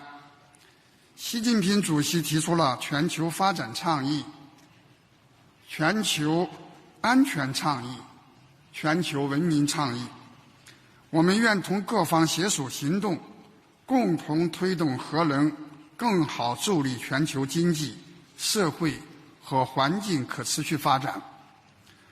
我们要推动技术创新，在核能基础研究、第4代核能技术研发和示范应用、小型模块化反应堆应用、核能综合利用、可控核聚变技术研发等领域加强合作，努力提供更加先进、更加安全、更加普惠的核科技解决方案。我们要守护核能安全，持续加强核安全、核安保、核不扩散的努力，在核电站运行监管、乏燃料和放射性废物管理等方面深化交流合作，推进核安全共建、共治、共享、构建核安全命运共同体。我们要促进普惠包容，加大对发展中国家的核能发展的技术投入和资源投入，支持发展中国家将核能纳入其能源体系，让核能发展成果更多地惠及发展中国家。我们要坚持开放有序，推动全球核能治理朝着更加公正合理的方向发展，加强国际核能产业分工协作，增强全球核能产业链、供应链韧性和安全，反对将和平利用核能问题政治化。各位同事，国际原子能机构是全球核领域合作的中心，其宗旨是原子能用于和平与发展。我们愿意继续与机构及各方一道，为实现这一宗旨而不懈努力，建设持久和平、普遍安全、共同繁荣、开放包容、清洁美丽的世界，构建人类命运共同体。谢谢大家。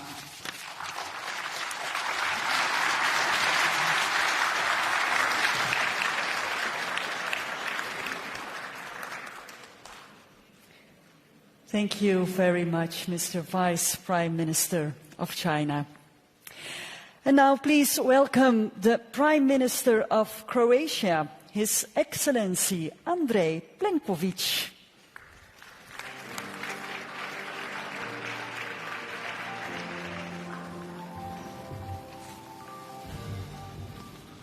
Thank you very much, dear Alexander. In 2022, nuclear energy represented 21.8% of the EU's electricity production. This shows the importance of this technology for the energy transition in the European Union. Moreover, in light of recent geopolitical developments, particularly Russia's aggression against Ukraine, it is crucial that this technology is recognized and supported as a key element, helping to secure the European Union's energy independence alongside with energy coming from renewable resources. In order to achieve our goals by 2050 and strengthen our global competitiveness, we need to set a clear and predictable framework for the research and development and financing of nuclear technology. This is important not just for our citizens and businesses, but also for potential investors and the scientific community who are working tirelessly on different types of projects based on nuclear technology. In this regard, I would like to highlight a major change has been brought about by the recognition of nuclear energy as an environmentally sustainable, because the taxonomy adopted in the EU legal framework paves the way for private investments in this strategic technology for the implementation of the European Green Plan. Thanks to our efforts, the next step should be to open the discussions on the possibility of financing new nuclear projects through the EIB and other relevant financial institutions. My country, Croatia, does not have a nuclear power plant on its national territory, but we are equal co-owners with Slovenia of the Krško nuclear power plant located on Slovenian territory. This is the reason why international statistics sometimes incorrectly present the share of nuclear energy in the Croatian energy mix, which is not zero, since it represents 20% of our electricity production, which is not imported from Slovenia but actually repatriated to Croatia. Over the years, we have invested more than 350 million euros in strengthening nuclear security, an essential prerequisite for extending its lifespan. We have thus guaranteed that this plant will remain operational until 2043. Furthermore, regarding the nuclear energy for the future beyond 2050, we are very much interested in the development of small modular reactors. This is why we welcome the initiative to launch the European Industrial Alliance on Small Modular Reactors. It is important for this technology becomes commercial and is led by the European industry. When it comes to the strategic development of nuclear energy, we must not forget about fusion, clean nuclear energy without radioactive releases. It is the future of nuclear energy for the second half of the century. Great progress has already been made with ITER, International Thermonuclear Experimental Reactor, being an excellent example of successful international cooperation. We are strongly involved in the EU's nuclear fusion program. On the one hand, we have an industry that is very actively involved in the construction of ITER, and on the other hand, with our Spanish friends, we are actively working on the DONES project, which is an important segment of the nuclear fusion program. I am convinced that the nuclear fusion will ensure the continuity of nuclear energy beyond 2050 and become an important segment in a world where CO2 emissions have, I hope, been significantly reduced. To achieve this, it is necessary to work even more intensively on the implementation of ITER, DONES, and ultimately the construction of the nuclear fusion power plant demo. The EU is able and must provide all the necessary support for the future development of nuclear fusion, in particular by adopting a European strategy for nuclear fusion as a first step towards the accelerated development of nuclear fusion. This will create synergies and ensure that the EU becomes an important link in the future global nuclear fusion industry. If all Member States decide to work together, the European Union will be able to mobilise the scientific, technical and financial capital necessary to tackle the biggest challenges in the nuclear sector and pave the way for clean nuclear power, whose resources are virtually unlimited without radioactive waste. Thank you very much.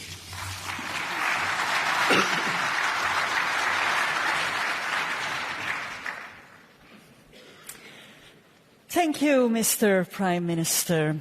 And now may I ask a warm welcome to the Prime Minister of the Czech Republic, His Excellency Petr Fiala.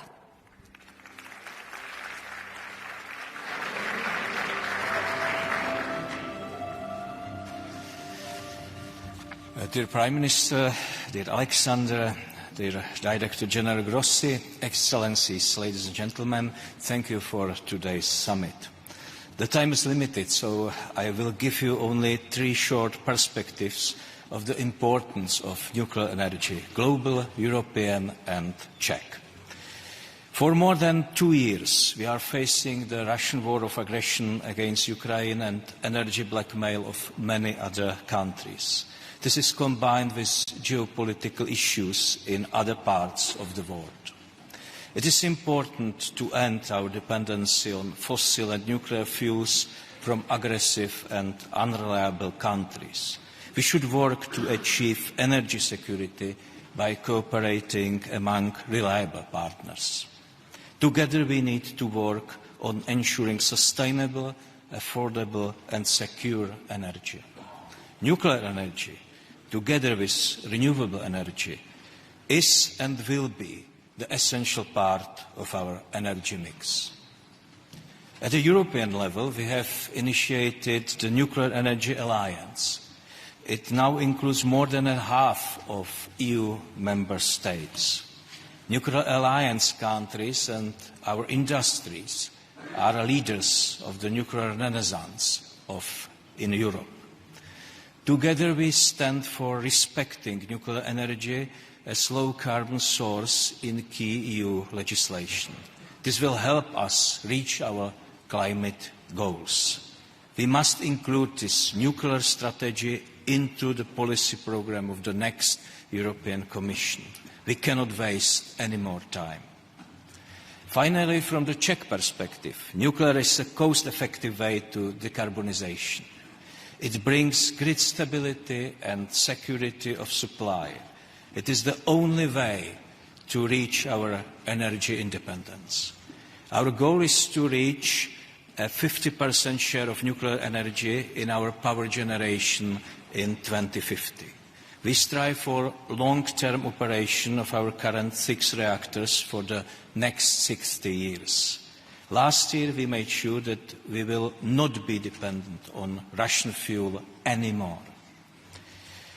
We make progress with our planned new nuclear unit in Dukovany. and prepare to decide on additional units soon. To support our ambitious plans for new nuclear builds, we enabled more efficient permitting and licensing processes.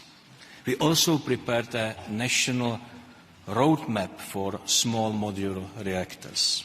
We have a long tradition of nuclear industry and research. We are ready to collaborate on projects abroad. International cooperation will bring all of us bigger benefits in the peaceful use of nuclear energy. Ladies and gentlemen, to conclude, let me tell you a short story, very short story. More than 125 years ago, Marie Curie Skłodowska and her husband managed to isolate a phenomenal new element, radium. It is connected with a small Czech town called Jáchymov. Radium could light in the darkness. In the hands of a doctor, it could cure serious diseases. Today, the Czech spa town Jáchymov is known as a cradle of the atomic age. Dear friends, nuclear technology can significantly improve our lives in many areas, from public health to sustainable energy. The momentum for nuclear energy is now. Let's not miss it. Thank you.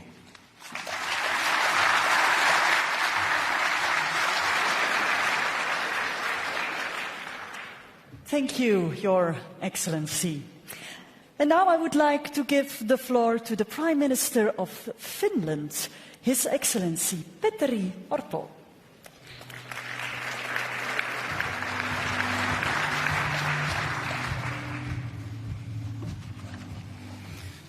Prime Minister De Croo, Director General Grossi, President Macron, dear colleagues, this summit is a great opportunity to discuss nuclear energy both in European and in global context.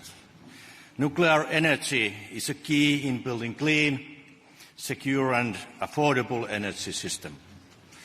For Finland, nuclear energy is a very important part of our sustainable energy system, and we need to work together in order to find right solutions in Europe and globally. For the European leaders, including many of us here today, setting your EU 2040 climate target is one of the key priorities for the coming years. Globally, we need to strengthen our actions to meet objectives of Paris Agreement. Nuclear energy together with renewables is an answer to decarbonize our energy system and industry. We have to be ready to promote and defend a technologically neutral approach. In our view, technological neutrality should be the guiding principle in all measures when implementing the 2030 target. Finland highlights the predictable EU policy lays the ground for energy investments and innovations. Director General Grossi, let me start by expressing my full support your work. I commend you and the Secretariat for professional, objective and impartial work. There are so many ways how the IAEA can support civil nuclear energy, in particular in the topical area of small modular reactors. One of the great examples, the nuclear harmonization, is nuclear harmonization and standardization initiative. This is an approach that the Finnish government strongly supports. Ladies and gentlemen, Finland has strongly condemned Russia's illegal invasion of Ukraine from the beginning. The war of aggression is a serious threat to the safety of nuclear installations, and I want to express Finland's strong support to the IAEA's work concerning the nuclear safety, security and safeguards in Ukraine. Dear colleagues, we have over 45 years tradition in successful and safe use of nuclear power. With Olkiluoto 3, Europe's largest power plant, and renewable solutions, we have been able to secure affordable electricity to our citizens. And in the future, we might use nuclear energy for district heating and hydrogen production as well. We are also approaching the start of deep geological disposal of used nuclear fuel as the first country in the world. Finland calls for deeper international collaboration to ensure safe and secure usage of nuclear energy and for enabling development of new kinds of nuclear solutions. Thank you so much.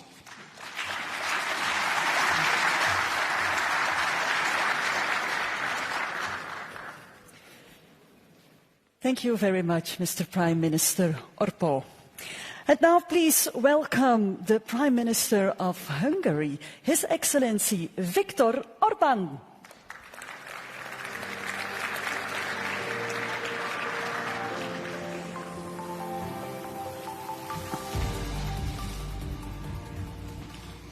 Presidents, Prime Ministers, Excellencies, dear colleagues, the challenges we have been faced with recently have further raised the significance of safe and secure supply of energy.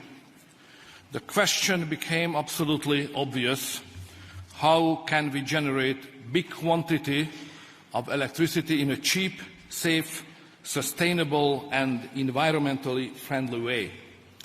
The answer is clear. It is only the nuclear way of generating electricity which can simultaneously satisfy all these requirements. Hungary has been using nuclear energy for almost 5 decades, and this provides a stable basis for the safety of our energy supply. Half of all produced electricity is ensured by our nuclear power plant, which covers a third of our electricity demand. Based on this experience, we decided not only to maintain our already existing capacities, but to invest more into nuclear and to increase its share to 70% when it comes to national electric supply. According to the current state of play, a new capacity of 2,400 megawatt will be connected to the grid during the beginning of the next decade.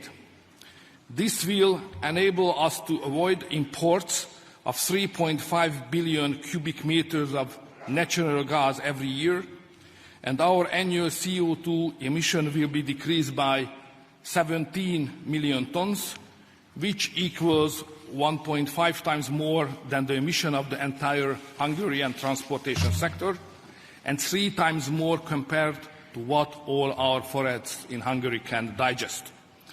We are happy to note that regardless of the geopolitical difficulties, a wide-range international, professional and scientific cooperation still exists on the field of nuclear energy. While Russia became the #1 uranium supplier of the United States last year, a number of American, German, French, Swedish, Swiss, and even Austrian subcontractors are working together with the Russian constructors on our nuclear expansion project. It is the interest of all of us to prevent nuclear energy to become hostage of geopolitical conflicts, hypocrisy, and ideological debates.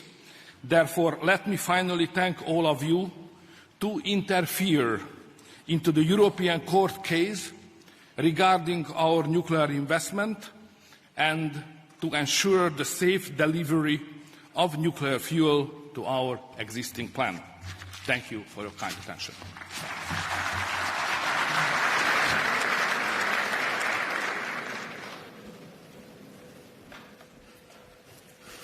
Thank you, Your Excellency.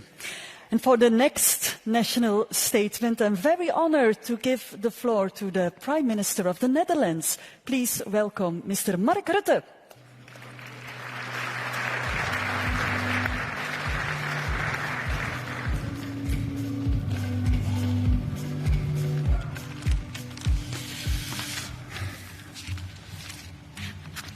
Ladies and gentlemen, dear colleagues, Alexander, thank you for hosting this important event. I think our presence here this is the first ever nuclear energy summit. It illustrates, I believe, a widespread recognition of the crucial role that nuclear power can play in and combating climate change and providing energy security. For a long time, many of us had reservations, a key reason being the 1986 Chernobyl disaster, which people of my generation still remember vividly. But times have changed. Safety technology has evolved. And, of course, our views on the urgency of a fossil-free future have changed dramatically in recent decades. I believe there can be no doubt now that the war in Ukraine and its impact on the energy sector has acted as an accelerator. Never before has the vulnerability of our energy system been felt so directly. Never before has the need for a reliable and affordable fossil-free energy supply been so clear. And never before has it been so obvious that the energy transition cannot rest on solar and wind power alone. It is true that for the transition to succeed, we need every carbon-free energy source we can get.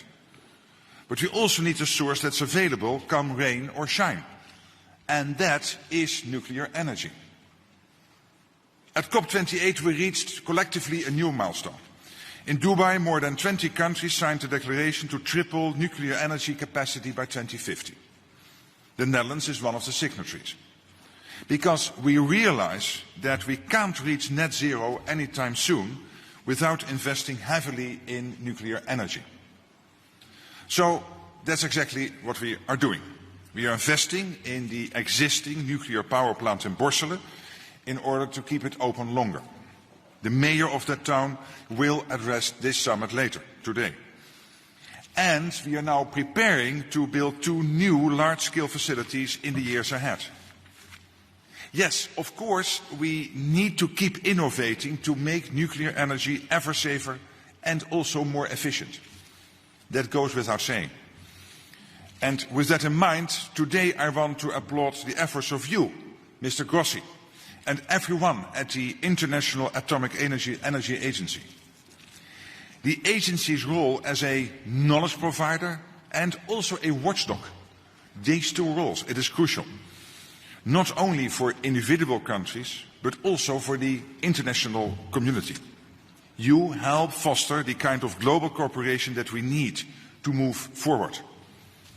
So let's keep working together for a safe and stable energy future that serves both people and planet.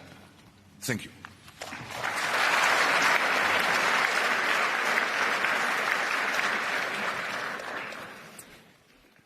Thank you very much, Mr. Prime Minister Rutte.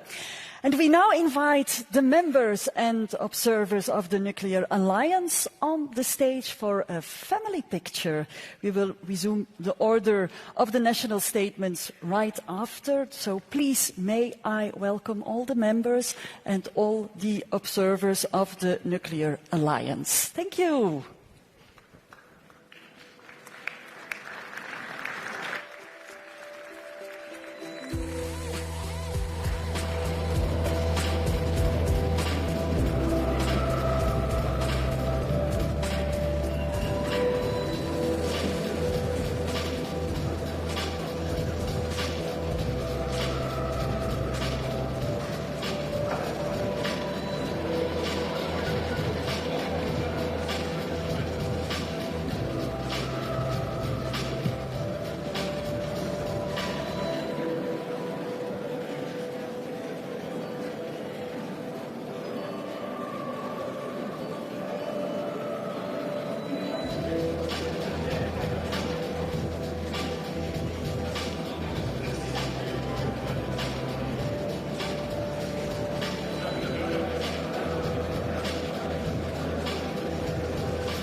Ladies and gentlemen, may I ask you to take your seats again, please, so we can continue. Thank you.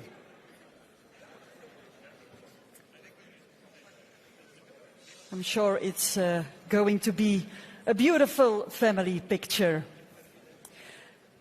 Good. For the next national statement, I'm honored to give the floor to the Prime Minister of Poland, His Excellency Donald Tusk.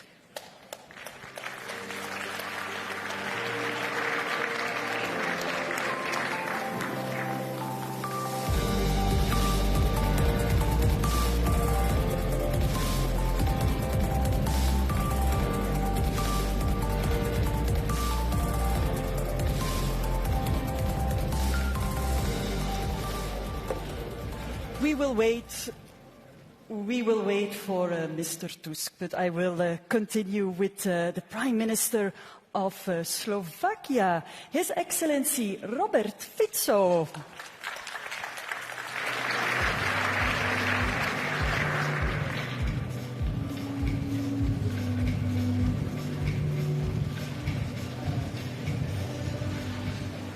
Thank you very much, ladies and gentlemen.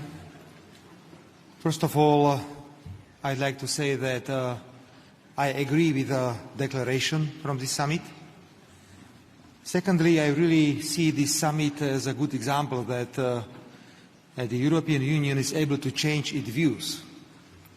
It was in 2007 when I was first time the Prime Minister in Slovakia, and we decided to finish 2 blocks of nuclear power plant in Mochovce. And my government was heavily criticized by the European Commission and by the European Union. So I hope that this summit is a good example that the European Union and its organs are able to change views not only in the field of nuclear energy but also in other fields. Ladies and gentlemen, atomic energy, nuclear energy plays decisive role in Slovakia, and Slovakia can be compared with France. Sometimes I can say that Slovakia is a small France when I compare how we use atomic energy in my country. Just to understand, we produce in Slovakia at the moment 1 million cars, and there are plans to produce 1.5 million cars per year. So we understand that if we want to face all these challenges connected with electromobility, we have to discuss the question how to guarantee supply of energy. That's why we have decided very recently to continue in the construction of nuclear plants in Slovakia. So I'd like to inform you that my government will invite all companies from the world to compete, because we would like to construct completely new nuclear power plant with a power 1,100 or 1,200 megawatts in Slovakia. So everyone who is interested in this field is absolutely welcomed in my country. Slovakia is a country that is able to construct power plants, is able to close, at the same time is able to deal with the accidents, because we had one accident in the 70s in Slovakia. So please, everyone who is interested in experience in the field of atomic power is welcome to Slovakia. Thank you very much.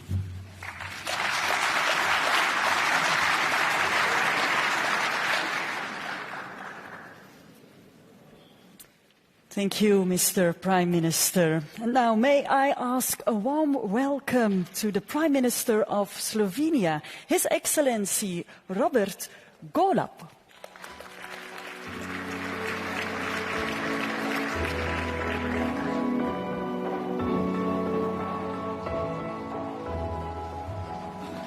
Dear Alexander, Excellencies, ladies and gentlemen, there is no doubt that the global warming is the major threat to humanity, and that we must do everything we can to decarbonize all of the sectors. But the energy comes first. In that regard, my country plans to decarbonize the power sector as soon as by 2040. In order to get there, there is only one path forward, and that is the combination of both. Ambitious plans in renewables, but also ambitious plans in expanding our nuclear facilities. Slovenia has been a nuclear state for 40 years, and the experience that we've had, it's only positive. Positive when it comes to energy security, positive when it comes to affordable prices for our citizens and industry, and also positive when it comes to our energy outlook. And by trying to answer to some of the challenges posed by the President of the Commission, Ursula von der Leyen, how to get there, how to be able to deliver both on time and on budget. I say that there are 5 areas that we need to address. We as politicians, we shall first set the nuclear safety at the first spot. There should be no trade-offs, no compromises when it comes to nuclear safety. Only by being able to operate the facilities in a totally safe way, we can ensure the public support. That is the second one. So the public support for the new facilities is crucial. Just to share an information with you, we are, of course, doing the polls for Slovenia, and the public support for nuclear has never been higher than now in Slovenia. It's above 65% of the population.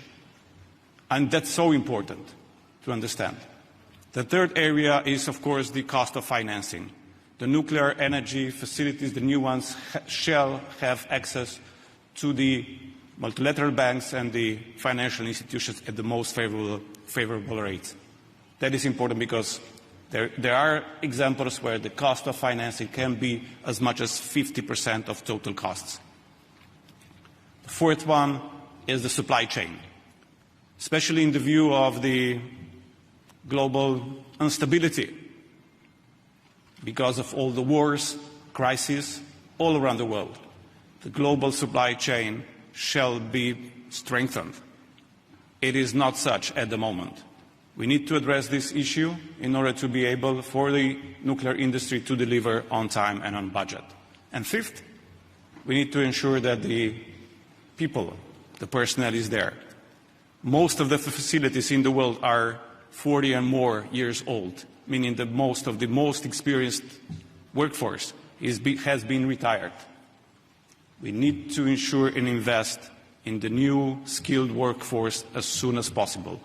And that is also one challenge that we politicians shall not overlook. I definitely agreed with the saying that the future is nuclear as well. And I totally commend Belgium for hosting this conference now because we are lagging behind.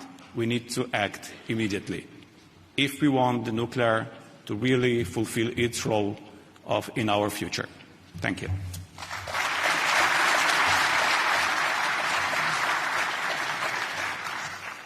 Thank you, Your Excellency. And now please welcome the Prime Minister of Sweden, His Excellency Ulf Kristersson.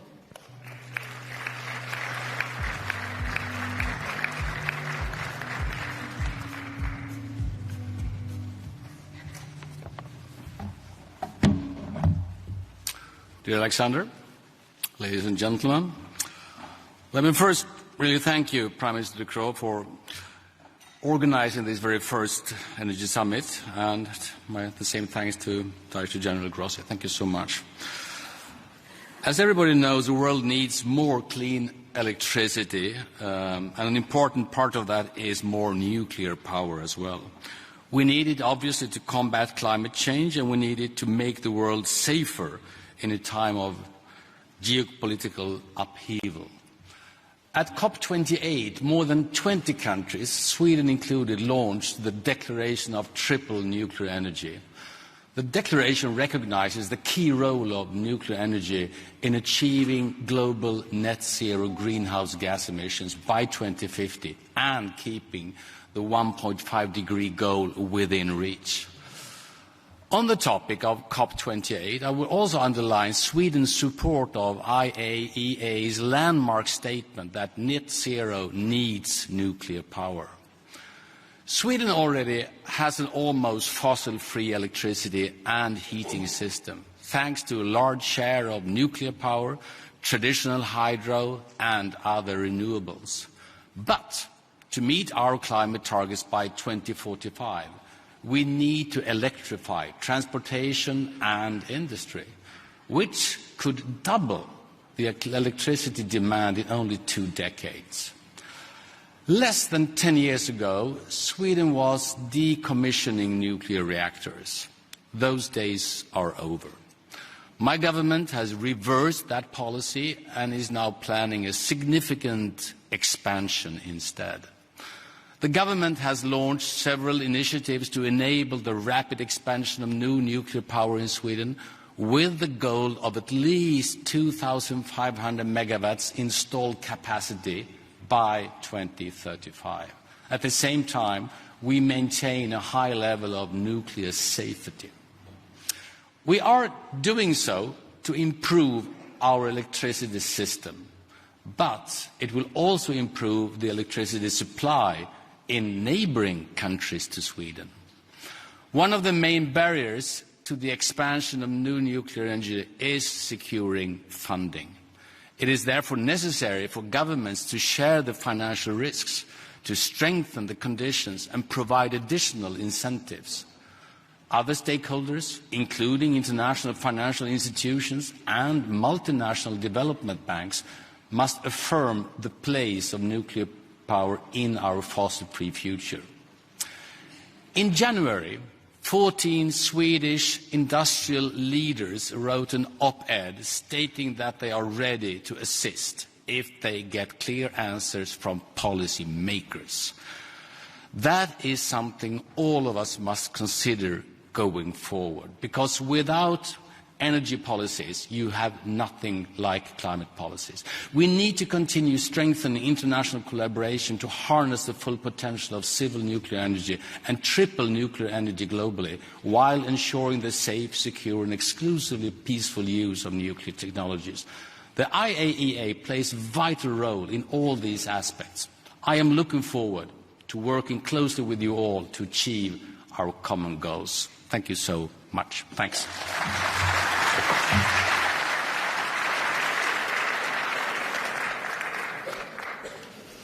Thank you, Your Excellency.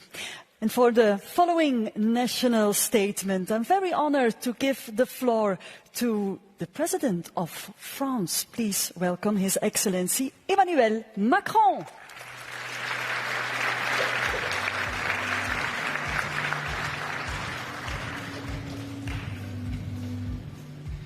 Thank you very much, President, Prime Ministers, dear Alexander, dear Rafael. Thank you. Thank you for this great initiative. And I think this is a very important moment because collectively we embody definitely this alliance of strength and willingness to do much more for climate, economies, and with business leaders, researchers, and so on, to build new solutions. I don't want to repeat what my colleague perfectly expressed, but our challenge is to deliver on climate change and reduce our CO2 emissions, is to improve our sovereignty by securing our energy, and it's to improve our competitiveness in order to create jobs at the same time. And it's true for all the regions of the planet being present here in this room. If you want to reconcile these three objectives, you need the relevant and consistent energy approach. Let me say that we can electrify our mobility, but if the electricity is produced with fossil fuel, it's a stupid move. You can decide to make a big move towards more electrification, but if you are totally dependent on complicated regions, let's say, in order to produce your own electricity, it could be a complicated move. And we experienced this type of vulnerability during the past few years. So how to reduce and produce a relevant low-carbon energy, for me, is based on three key elements. Efficiency, and how not to consume energy, which is definitely the less expensive energy. So innovation and efficiency. Second, renewables, which is a very smart way to produce low-carbon energy, but it's not pilotable. matter of fact. And third, nuclear energy, because it's a low-carbon, pilotable energy and source of electricity. This is why the comprehensive approach in order to deliver this agenda is based for me on efficiency, renewables, and nuclear energy. And this is why this alliance is so important, and the commitment taken in COP28 is so relevant. In order to do so, I just want to add a few remarks in the line of my colleague. First, we have to produce much more capacities. In France, we will produce 9 gigawatts, it's already on track. And on top of that, I will announce 14 gigawatts on top of it. All in all, it's around 50 gigawatts for the European countries to be produced in the years and decades to come. But in all the regions of the world being present here, it's a very important source of energy. And from Caucasus to Asia, Latin America, obviously the US, this is a very important way to do it, and de facto to reduce costs. Second, financing. Cost of financing, Robert mentioned it, is a very important part of precisely the competitiveness of this type of project. This is why we have to put the European Investment Bank, but to streamline our regulatory framework, to be neutral from a technological point of view in all the different regions, and to attract a lot of private investments because it's a relevant move. Third, it's very important to secure as well the industry and all the blocks of the value chain. And de facto, energy could be a huge source of jobs creation, a huge source of industrial development, because we will create or recreate in the different countries a lot of this value chain and a lot of jobs in order to produce the nuclear plants, to secure them, and to be in charge of the full-fledged function. It's very important as well to secure this different block of the value chain. Fourth, competences. One of the big issues, and we had this problem during the past decade in France, it's when you have shortage in some competences. This is why building this alliance and this commitment, we have now to be sure that we have the relevant planning in terms of education, training programs, to be sure that we have all the workers we need in order to produce. 5, waste management. One of the big issues, we discussed that with Alexander, and a big source of sensitiveness in our countries is obviously about the waste management. Let's still innovate. We have solutions. We do it in France and in a lot of countries being used of nuclear energy. But we can create new solutions, more regional solutions, and I speak for the Europeans especially. We can have a European approach in terms of waste management. It's something to be invented. 6, innovation. Obviously, we have mature projects we want to deploy, but SMRs and ASMRs are a huge source of creation for smaller needs, but as well in order to decarbonize our industrial sites and in order to deliver precisely our decarbonization agenda on, in our ports and in the big existing plants and industrial plants, because it will be a huge source of innovation as well. So this innovation track is absolutely critical, and I want to commend those who will participate to this SMRs Alliance. 7th, interconnection. On top of what we do, we have to work actively all together on electrical grids and interconnections, which will be a huge game changer in order to provide pilotable, sustainable and low-cost electricity, and to try to fix the fragmentation of the existing market, especially in Europe, but to connect all the different parts of the market. EU, but as well Caucasus and Western Balkans should be interconnected, and we have to invest on this electrical grid. And my last point of view is about safety.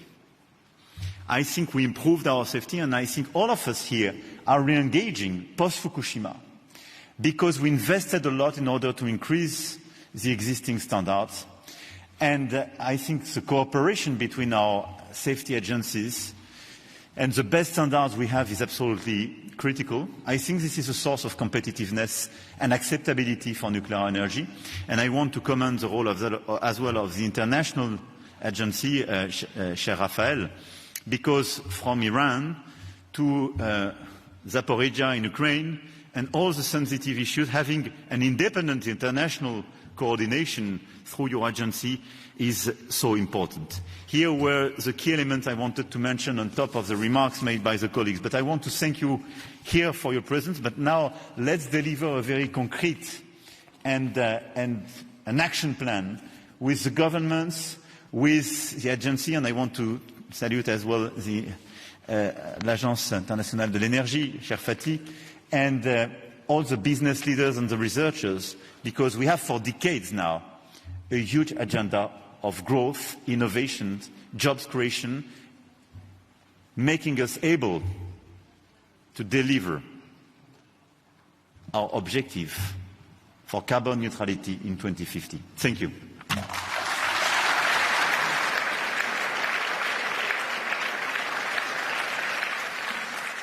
Thank you very much, President Macron. And now, please welcome the Minister of Foreign Affairs of Azerbaijan, His Excellency Ceyhun Bayramov.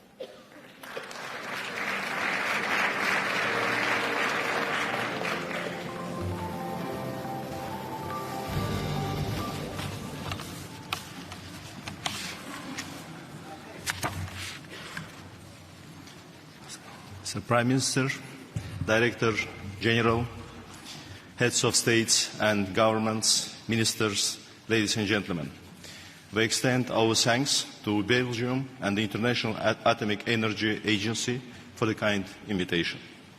We are gathered here at a crucial time to deliberate on the environmentally conscious pathway of our global energy landscape. The inclusion of nuclear energy in the global stocktake at COP28 as a means for reductions in greenhouse gas emissions was indeed a historic milestone. This development is a testament to the progress made collectively in ensuring the safety and security of nuclear energy and highlights the instrumental role of the IAEA. The IAEA steps focusing on the environmental impacts of nuclear energy, most notably the Atoms for Climate initiative, are commendable and deserve our full support. As we explore expanded use of nuclear energy, it is imperative that we redouble our efforts in addressing nuclear safety. Moreover, facilitating affordable access to nuclear technologies for peaceful purposes should remain a cornerstone of our collective endeavour. We, as the host country for COP29, are committed to spearheading efforts to produce tangible outcomes at this milestone event to be held in Baku later this year. Ensuring the inclusion of facilitated and affordable nuclear energy technologies in the resource deliberations of the COP process is essential. In this context, we look forward to contributions by the IAEA to this process. At the national level, Azerbaijan benefits from the peaceful use of nuclear technology in medical, agriculture and other fields. Together with the IAEA, we are also exploring the possibility of use of nuclear applications in detecting landmines, which is a significant challenge for Azerbaijan. We are currently finalizing our framework document with the IAEA for the next 5 years, which contains provisions on studying jointly with the IAEA the feasibility of use of nuclear energy in the context of Azerbaijan's efforts in transitioning to clean energy. In conclusion, the path forward necessitates a balanced approach integrating the safe, secure, equitable and affordable expansion of nuclear energy while ensuring environmental sustainability. I would like to assure you that in our national capacity and as the COP29 chair, we will spare no effort in this regard. Thank you for your attention.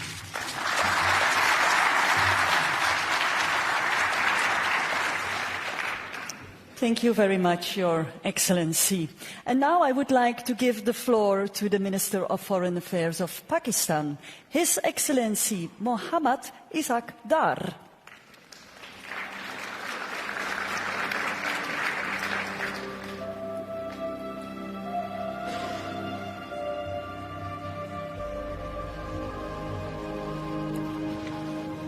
Honorable host, Prime Minister De Croo, Excellency Director General IAEA, Dr. Grossi, Excellencies Presidents, Prime Ministers, Deputy Prime Ministers, Ministers, and Honorable Delegates, ladies and gentlemen, very good afternoon. I thank the Government of Belgium and IAEA for organizing this first ever nuclear energy summit.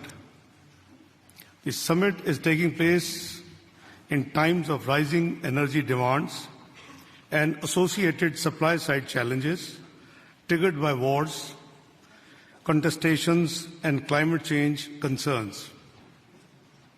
Energy security stands high on global priorities for both developing and developed world. We need clean and cost-effective energy. With immense power density, negligible carbon footprints, and the greenhouse emissions, nuclear energy offers a viable solution for the future. We endorse nuclear energy as one of the low-emission technologies in the recent COP28. Ladies and gentlemen, it is gratifying that technology innovations continue to make nuclear energy safer and more cost-effective. We must continue our focus on safety, waste management, and proliferation. States must also continue to ensure focus on nuclear safety and security, waste management, and compliance with non-proliferation obligations. Small modular reactors hold the promise of bringing nuclear power to remote or underserved communities, providing access to clean and affordable energy where it is needed the most. Ladies and gentlemen, Pakistan has 100 reactor years experience of safely operating nuclear power plants. We started construction of first nuclear power plant in Karachi 6 decades ago in 1960s. Presently, Pakistan has 6 operating nuclear power plants generating 3,530 megawatts of electricity. Nuclear energy constitutes around 8% of our installed electric generation capacity as of today. Given rising domestic energy demands and climate vulnerabilities, nuclear energy is being prioritized in both our national electricity policy and national climate change policy. The installed nuclear energy capacity in the country has avoided more than 100 million tons of CO2 emissions so far. Pakistan has fully trained human resource capable to support nuclear power infrastructure. Our robust regulatory infrastructure ensures comprehensive safety and security of national nuclear installations and materials access all domains. Pakistan also stands ready to share its experience and expertise in peaceful uses of nuclear technology with the world. We value our partnership with IAEA, which is not limited to energy only. We have 3 IAEA collaborating centers for nuclear safety and security, food and agriculture, and applications of innovative nuclear technologies. Ladies and gentlemen, we wish to further enhance our cooperation on initiatives of DG IAEA, including Atoms for Net Zero, Atoms for Food, Rays of Hope, Zodic, Nutic Plastics, and Marie Curie fellowships. For further development of nuclear energy, I would like to emphasize 3 points. 1. Access to technology, provision of nuclear power reactors, nuclear fuel and other associated infrastructure to the developing countries in accordance with respective safeguard obligations. 2. Financing nuclear power projects, financing for nuclear energy through international financial institutions and multilateral development funds need to be catalyzed. 3.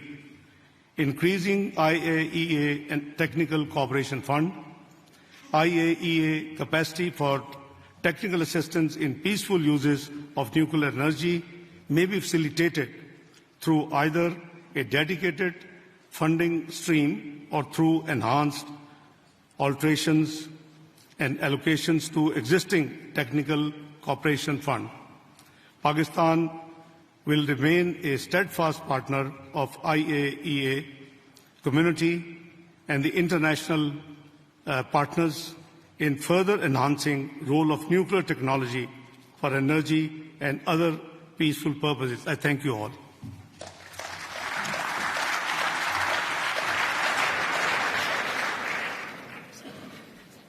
Thank you, Minister Dar. And now please welcome the Minister of Foreign Affairs of Turkey, His Excellency Hakan Fidan.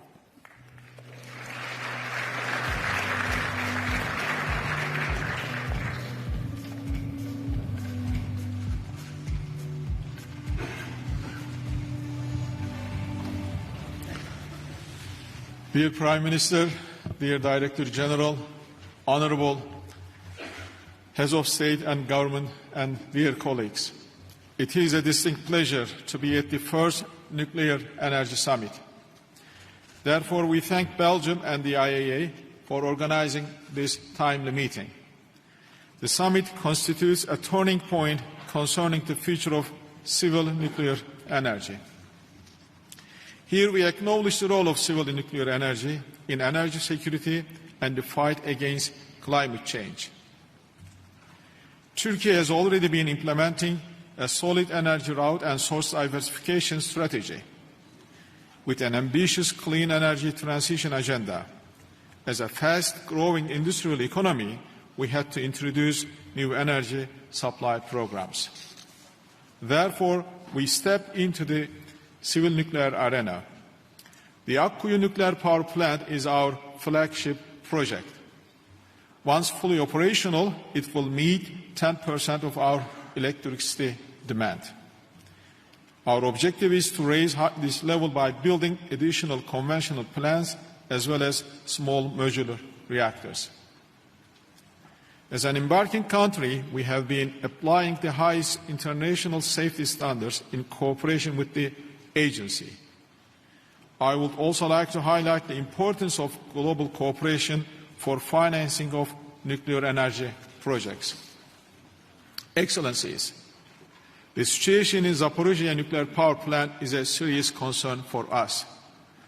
Our country and the region had to endure the Chernobyl disaster many years ago. We simply cannot afford another one.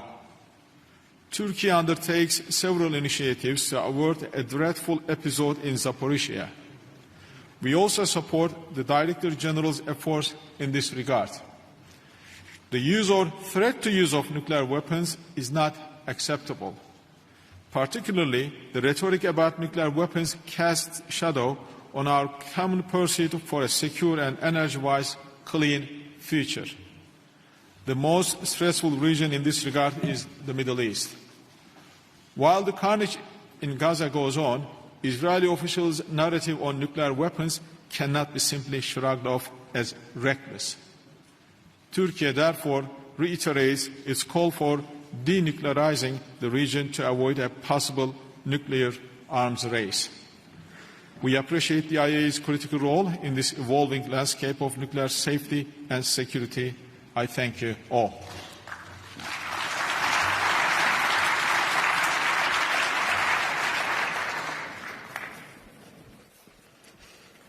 Thank you very much, Your Excellency. And for the following statement, I would like to ask a warm welcome to the Parliamentary Vice Minister of Foreign Affairs of Japan, His Excellency Masahiro Komura.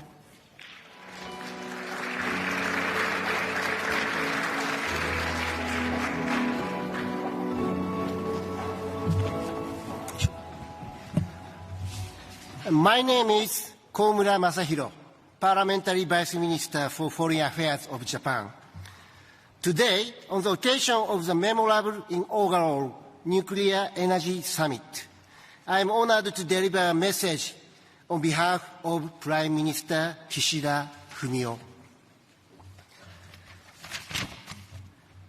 As affirmed at the G7 Hiroshima Summit, chaired by Japan last year, it is time for all countries to aim to achieve the common goal of net zero through various pathways that are compatible with economic growth and energy security.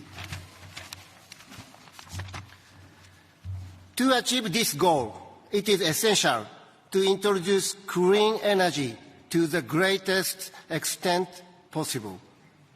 Nuclear energy is indispensable, along with renewable energy and other measures. We must devise strategies to attract further investment, which is necessary to enhance the use of nuclear energy. Japan commits to thorough energy conservation and to prioritize renewable energy as its primary power source.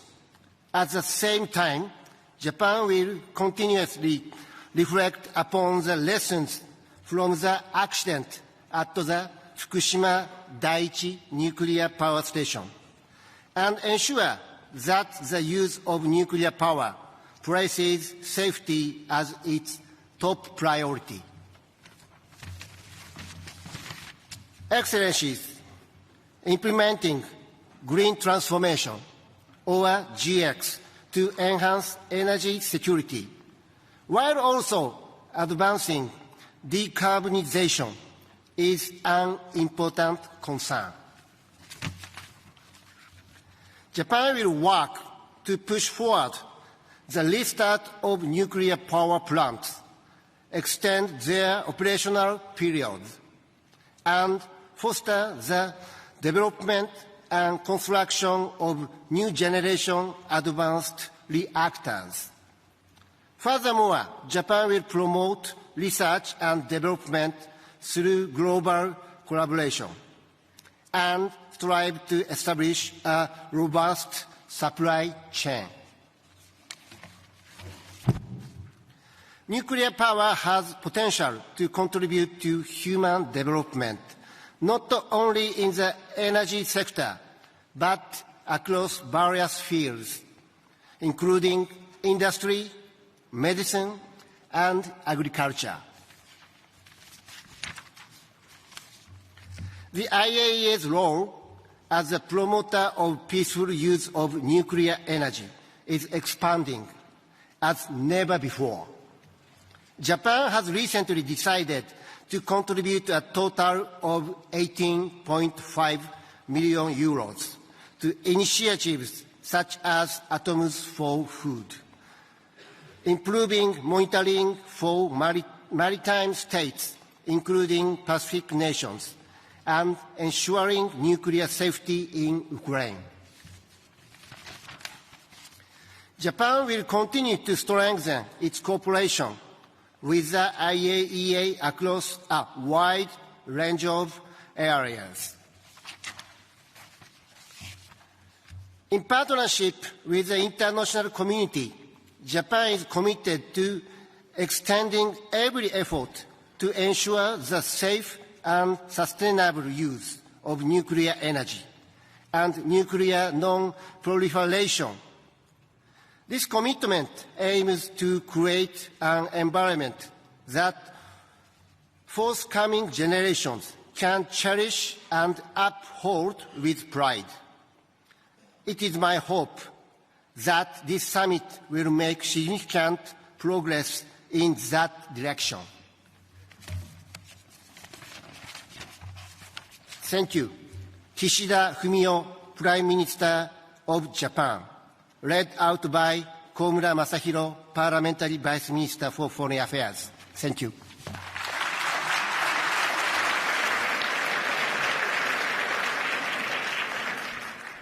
Thank you very much, Mr. Vice Minister. And now I'm very honored to give the floor to the Senior Advisor to the President for Clean Energy, Innovation and Implementation of the United States of America, Mr. John Podesta.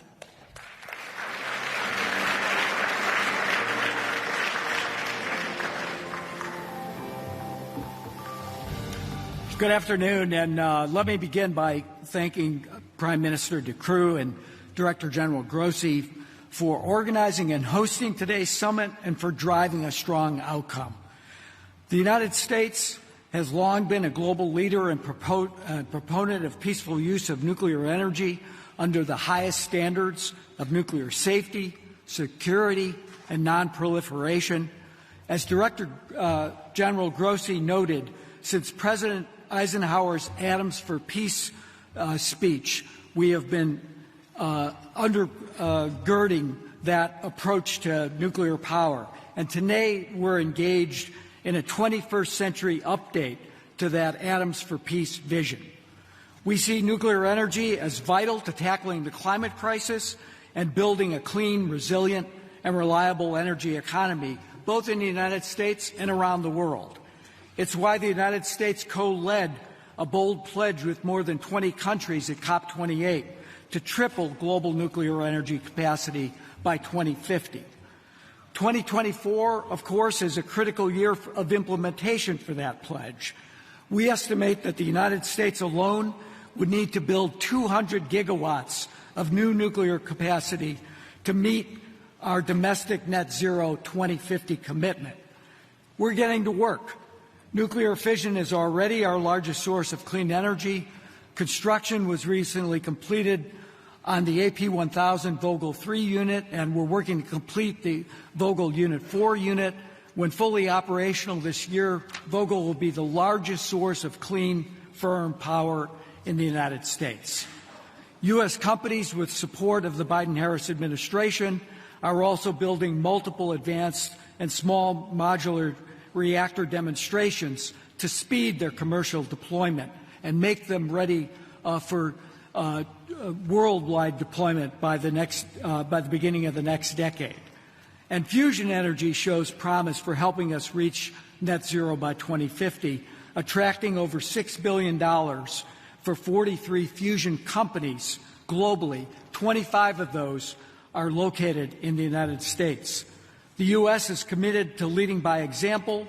As we demonstrate our success at home, we're shaping our tools to support responsible nuclear power deployment around the world. The U.S. Export-Import Bank announced a suite of financial tools at COP28 to support global deployment of small modular reactors. And in 2021 and 2022, the U.S. Trade and Development Agency completed a $10 million study for a large reactor project in Poland and a $28 million study for the first phase of an SMR project in Romania. The U.S. nuclear industry is ready to do its part to address the climate crisis and help the world build safe, secure, reliable nuclear power. We also need to work together to build safe, reliable, and secure fuel supplies that reduce reliance on any one country or actor. At COP28, the United States, Japan, Canada, France, and the UK announced we would collectively mobilize at least $4.2 billion in government-led investments to enhance enrichment and conversion capacity over the next 3 years, and we've already surpassed that goal just a few months later. We're committed to working domestically and globally to keep the 1.5 degree C within reach and to make sure that nuclear energy does its part to build a safer, cleaner, better future for our entire planet. Thank you.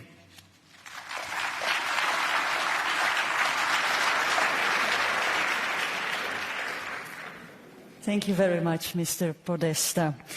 The goal of this gathering is to highlight the role of nuclear energy in addressing the global challenges to reduce the use of fossil fuels, enhance energy security and boost economic development. And for a reaction to the declaration and the national statements, please welcome the Executive Director of the International Energy Agency to the stage, Dr. Fatih Birol.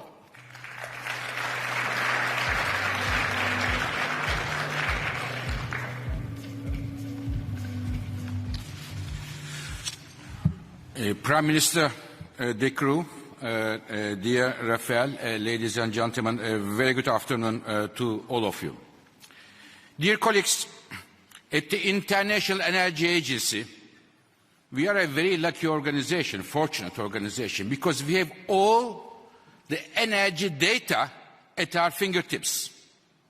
All the projects, investments, numbers. And 2.5 years ago, in Paris, there was a major nuclear meeting 2.5 years ago. And at that meeting, I dare to say, nuclear is ready to make a comeback. And today, when I look at this data, I can assure you that nuclear is coming back, and coming back strongly.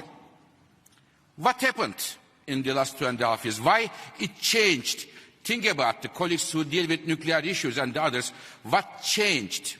I think 3 things changed. The mood for nuclear, making it more positive. The first one, we talk about climate change here a lot, and I will come in a moment, but in my view, the main driver for pushing the nuclear at the forefront was the energy security.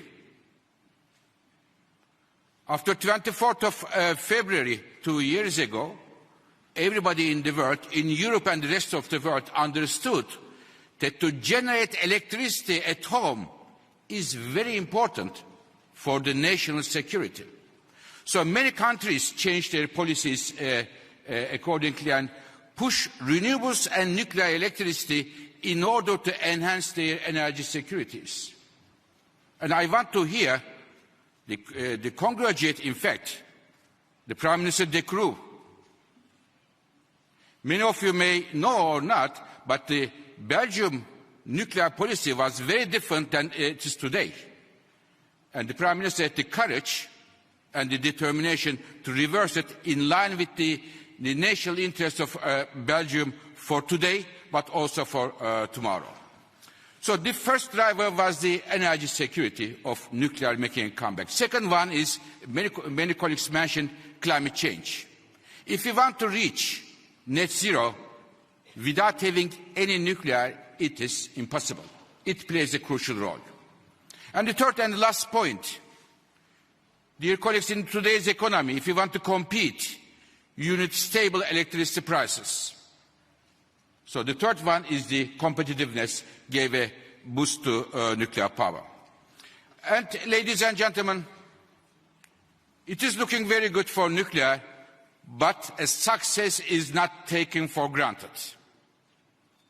There is a job for government and job for industry. For governments, please, please, please value the job that nuclear industry, nuclear electricity generation is providing, zero emission and 24/7 electricity to your economies. Through different ways, because nuclear projects are not easy projects. They took a long time. You built a solar or wind plant, 2-3 years of time. Nuclear takes a long time. There are many construction risks. They require huge capital, the upfront capital. So there is a role for governments to play here. The job also for industry. Now, we have many, our colleagues said, the moderator, 300 representatives of the nuclear industry.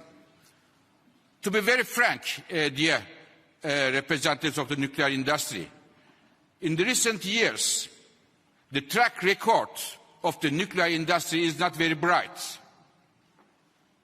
And I think nuclear industry needs to, now, as Madame von der Leyen said, the President, more disciplined and try to deliver on time and on budget.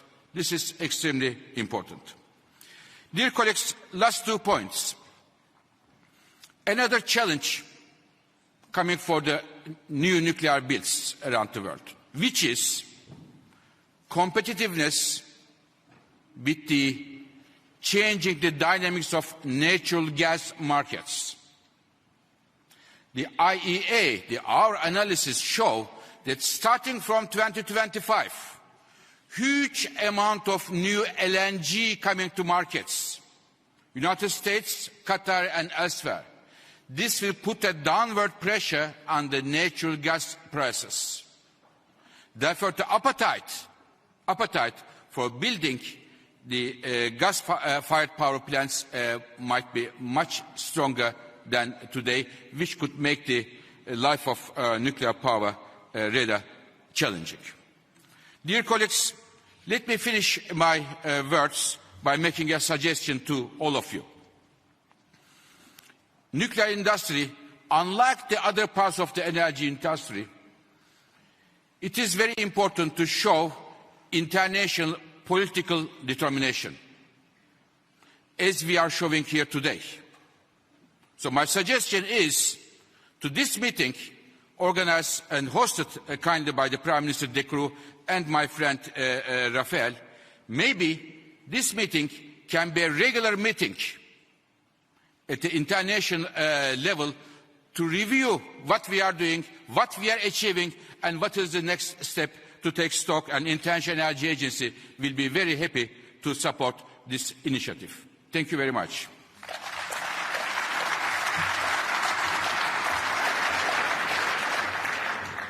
Thank you, Dr. Birol. And as announced by the International Atomic Energy Agency's Director General, Mr. Grossi, in his opening remarks, the declaration has been adopted.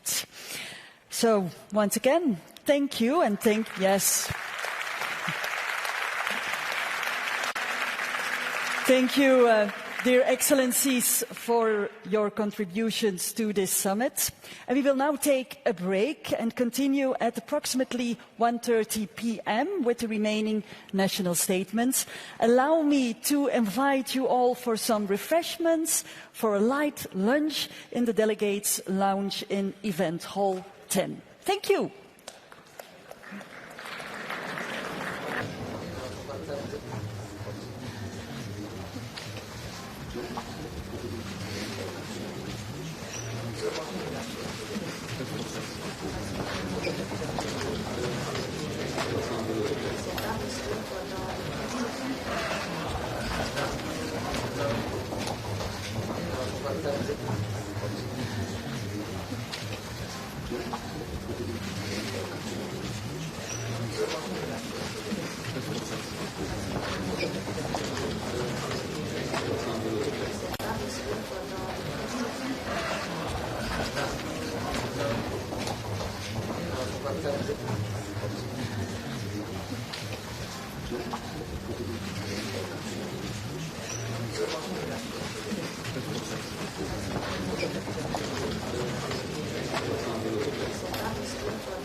Good afternoon, everyone, and welcome to this press point after the first part of this summit. A summit which it really is one of a kind. I think many of the speakers have emphasized that.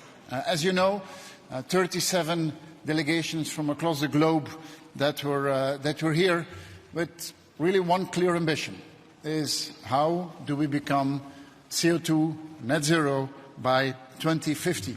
And as I said in my statement, we do this in the shadow of the atomium.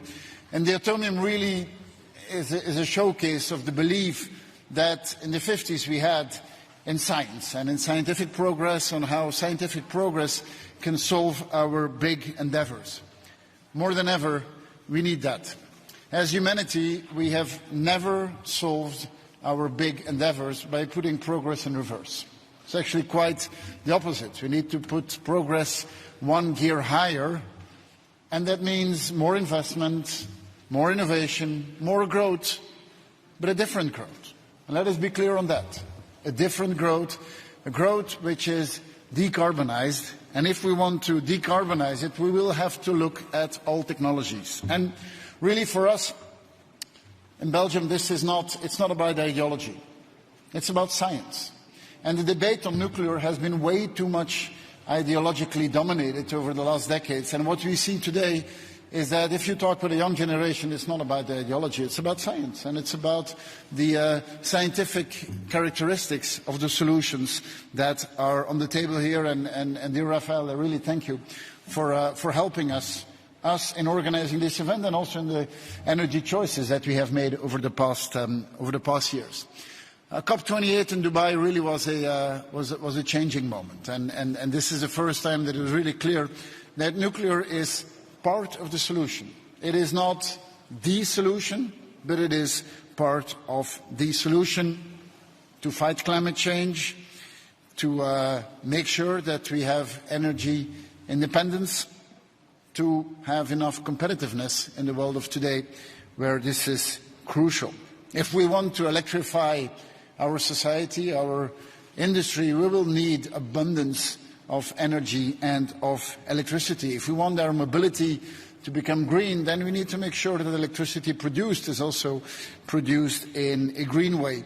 If we want to have the benefits of AI, we will need abundance of energy. And AI is really involved on both sides. AI will help us to become even more secure in producing energy, and we know that this is a big topic related to nuclear, but we will also need nuclear to power AI, so really connected one to the other. My main point is this is not a polarized discussion. And you might have seen in all the interventions here, this event is an event that also embraces renewables. Nuclear and renewables go hand in hand. And if we want to achieve our goals, and we want to achieve as fast, then nuclear is going to play a role in it, but as much renewable is going to play a role in it. And I think the Belgian energy strategy really is a case in point. Up to now, we've heard political statements, but one of the big elements of this event is that the private sector is here, civil society is here, more than 300 CEOs and representatives of the industry is here, and it is time that this industry opens up. I mean, this industry has a past of being quite closed, being a bit secretive, and there were many reasons for that in the past. Today it's time to open up, and today we see the innovation that is happening. We see all the new developments in this industry, and this can only be to the benefit of everyone. So I'm extremely happy with the way this event has happened up to now, and I think that actually this afternoon the best is actually yet to come, because the discussions will be real interactive discussions this afternoon. Some of the interventions talked about the follow-up for this event. I agree. It does not have to be every year in Brussels. It can, but it does not have to be. But I think really it is the debate on nuclear has moved to center stage, and that's a good thing. let's continue on that and have discussions that are as open but especially as ambitious as possible. Rafael. Thank you, Alexander. And I wouldn't mind coming every year to Brussels. Brussels is a place of diplomacy. Brussels is a place for meeting halfway in so many ways. So I think it was of all logic that we would start this year. I think what you said, Alexander, I would subscribe word by word. What is the added value of having the IAEA? Of course, the IAEA is the global platform. We have European platforms, we have regional platforms, but the IAEA is the global platform that is there to make sure that we have a level playing field, that what we do is safe, that we have the necessary standards to move forward with the traditional technologies, with the new technologies, that we facilitate also access to nuclear energy for those who are lagging behind and need the necessary institutions to do so, that needs the capacity building to move forward. And also, again, for the globality, in the sense, as you can see by the flags behind, nuclear is Europe, but nuclear is also what you see here. Nuclear is Asia, nuclear is Latin America, nuclear is Africa, nuclear is North America. So it's a global effort, and for that we need the IAEA to be there. So again, happy to be a part of this effort, to be coordinating. Of course, there will be follow-up of this. The important thing, and I guess this is something concrete that we are taking from this first summit, is the idea that we have to tackle still the knots we have to untie. I wouldn't call them challenges.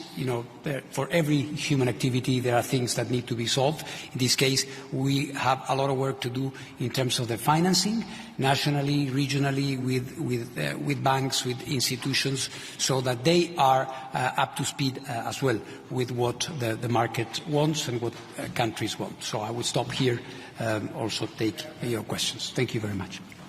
Thank you, Rafael. Any questions? Yes, please, go ahead. There is microphones that will come your way.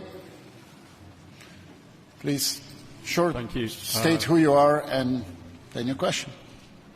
John Inger from Bloomberg News. Viktor Orban, in his statement today, talked about Russian nuclear fuel, but it's not just a problem that Hungary has. A lot of European countries are reliant on Russian supplies of nuclear fuel. How worried are you that this push for a nuclear revival is just going to play into the hands of Moscow when providing these kind of fuels? Thank you. Well, adapting supply chains take time, and doing it in a secure and a reliable way takes time, but it is clearly one of the assignments to the industry and to governments working on this, is to adapt supply chains as fast as possible, and also there to disconnect from Russian supply. But we need to balance things. I mean, in a sense, if you want to decarbonize, if you want to reduce CO2 production, we need to make sure that our nuclear power plants can continue. And as said, we can do all the renewable in the world, and I'm a big fan of doing more renewables, but we'll need nuclear as well to reduce CO2 emission as fast as possible. Yes. Yes, please go ahead. Sir? Yeah. Hello, Rumiana Vakarelska from NucNet News Agency, Nuclear Power News Agency. My question is specifically to Mr. Grossi. How is your organization changing in line with the tripling of nuclear power capacity building across the world? Tell us a little bit if we are going to look at any changes in the International Atomic Energy Agency. Certainly, we are doing that very actively. One thing that we have done, for example, is that you may have heard in the statements there is a lot of reference to small modular reactors. People talk about that more than they know what exactly these are. And we at the IAEA have all the technology, information and the capacity to help countries that are interested in this type of technology. We are giving countries the necessary, indispensable elements on a regulatory level to be able to host nuclear infrastructure safely. We are also, at the request of many countries, we are assisting them in evaluating the bids. You know that there is of course, the IAEA is commercially neutral. We are at the service of every state, but they are approached, and very rightly so, by many vendors, and countries come to us so that we can give them an impartial look at things, considering what is their national infrastructure, their national possibilities, so that any move, any concrete move, is based on more solid, assumptions. Thank you.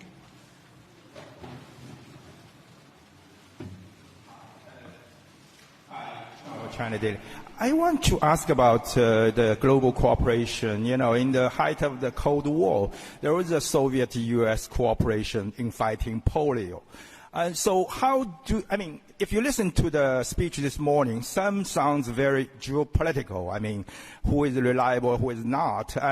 So if you talk about China, Russia, U.S., France, just give a few countries who are leaders in nuclear energy, how you would do to ensure global cooperation, not a bifurcation, of this, nuclear energy, because we're fighting the same enemy, climate change, and to achieve net zero. Thank you. I agree. We are always better off working together in the world in fighting our big challenges. And climate change is something where all of us are partners.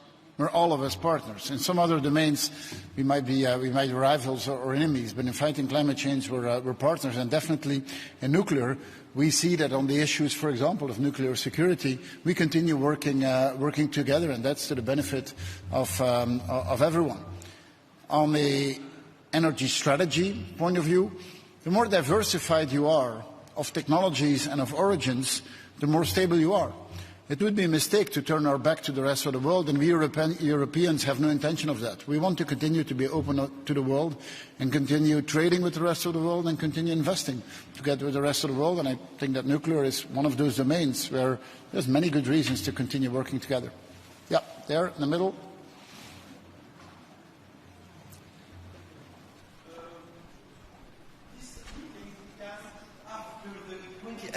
COP in Abu Dhabi, how do you think that, how the impact of the outcomes of COP28 in Dubai to organize this meeting and to discuss the issue that was a result in COP28 in Abu Dhabi? Yeah, well, thank you, Alexander.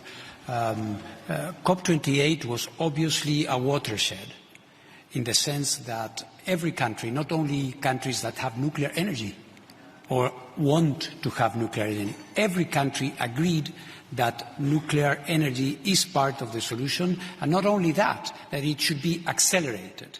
This was very important. It may look bureaucratic at first sight, but it is not, because many decisions, political decisions at financial institutions depend on governments either wanting something or not opposing it, which is very, very important as well. And we have seen cases of that. So what we need is to have a basic fundamental consensus around the idea that those wanting and having nuclear should be helped in doing so. So after Dubai, and I can tell you that I had been before Dubai in previous COPs, and the dialogue was different, the tone was different, nuclear was not welcomed. So, and we knew what we know now, The thing was that, politically speaking, there was a divide. Now, I think there is a convergence. There is an idea that there is a bigger problem that we need to deal with, and I think it's very promising. And this is why there is a summit now. There has never been one before. Why there is one now?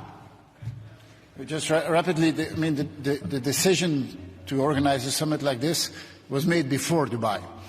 But it shows that, great minds think alike.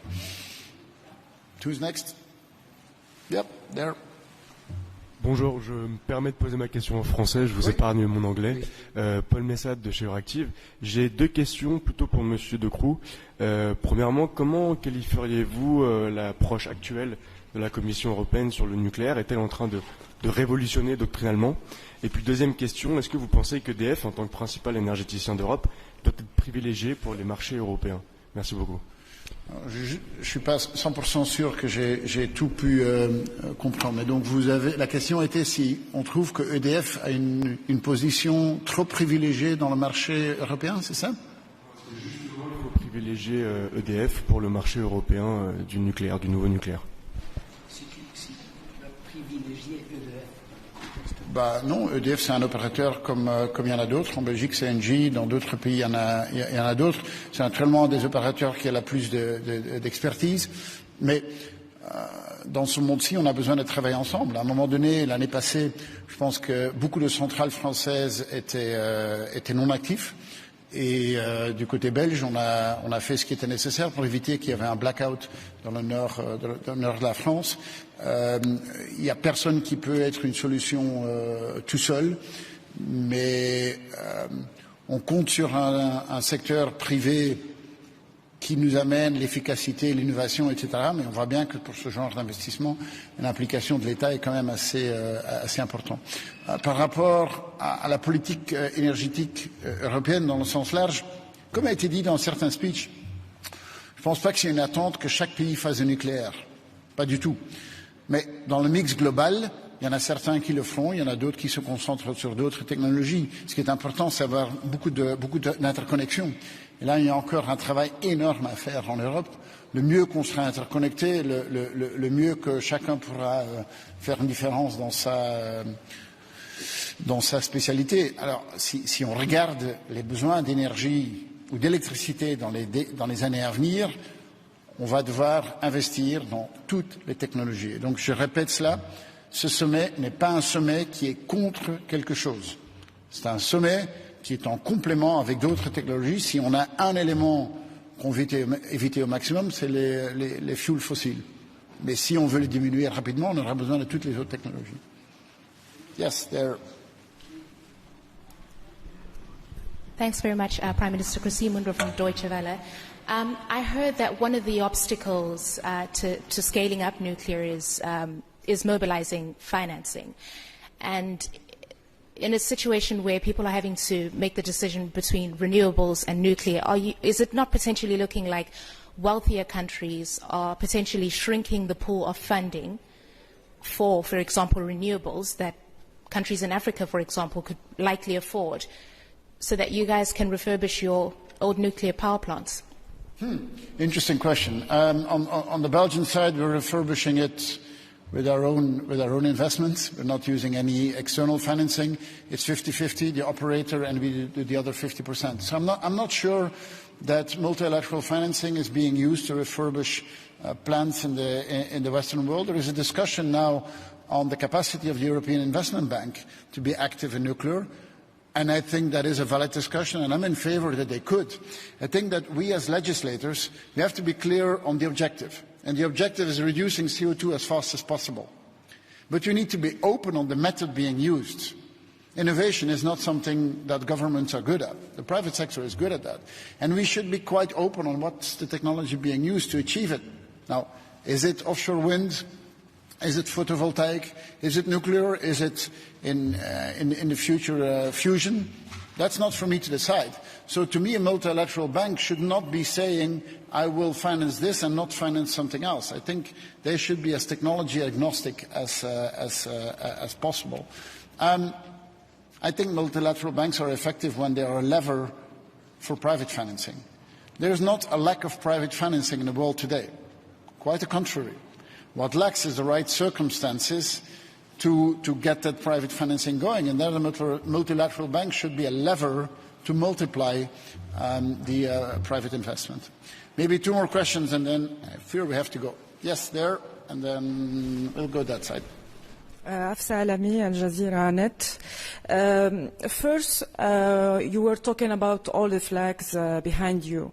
And in the Arab world, we have a lot of countries. So my question is, what is the problem? Why we don't have a lot of Arab countries talking nuclear now? My second question, where did the Iranian nuclear agreement reach? Thank you. Well, maybe rapidly, Egypt is here, Saudi Arabia is here. I don't know if Pakistan, Bangladesh, you could count it as Arab countries. I mean, but saying that the Arab world is not here, I think is not correct. But maybe Rafael can help me out here. And here we don't have like 4. Okay, that's an assignment for the next summit. But I think that if you look here, every continent is present except for Australia and New Zealand. Okay, last one there.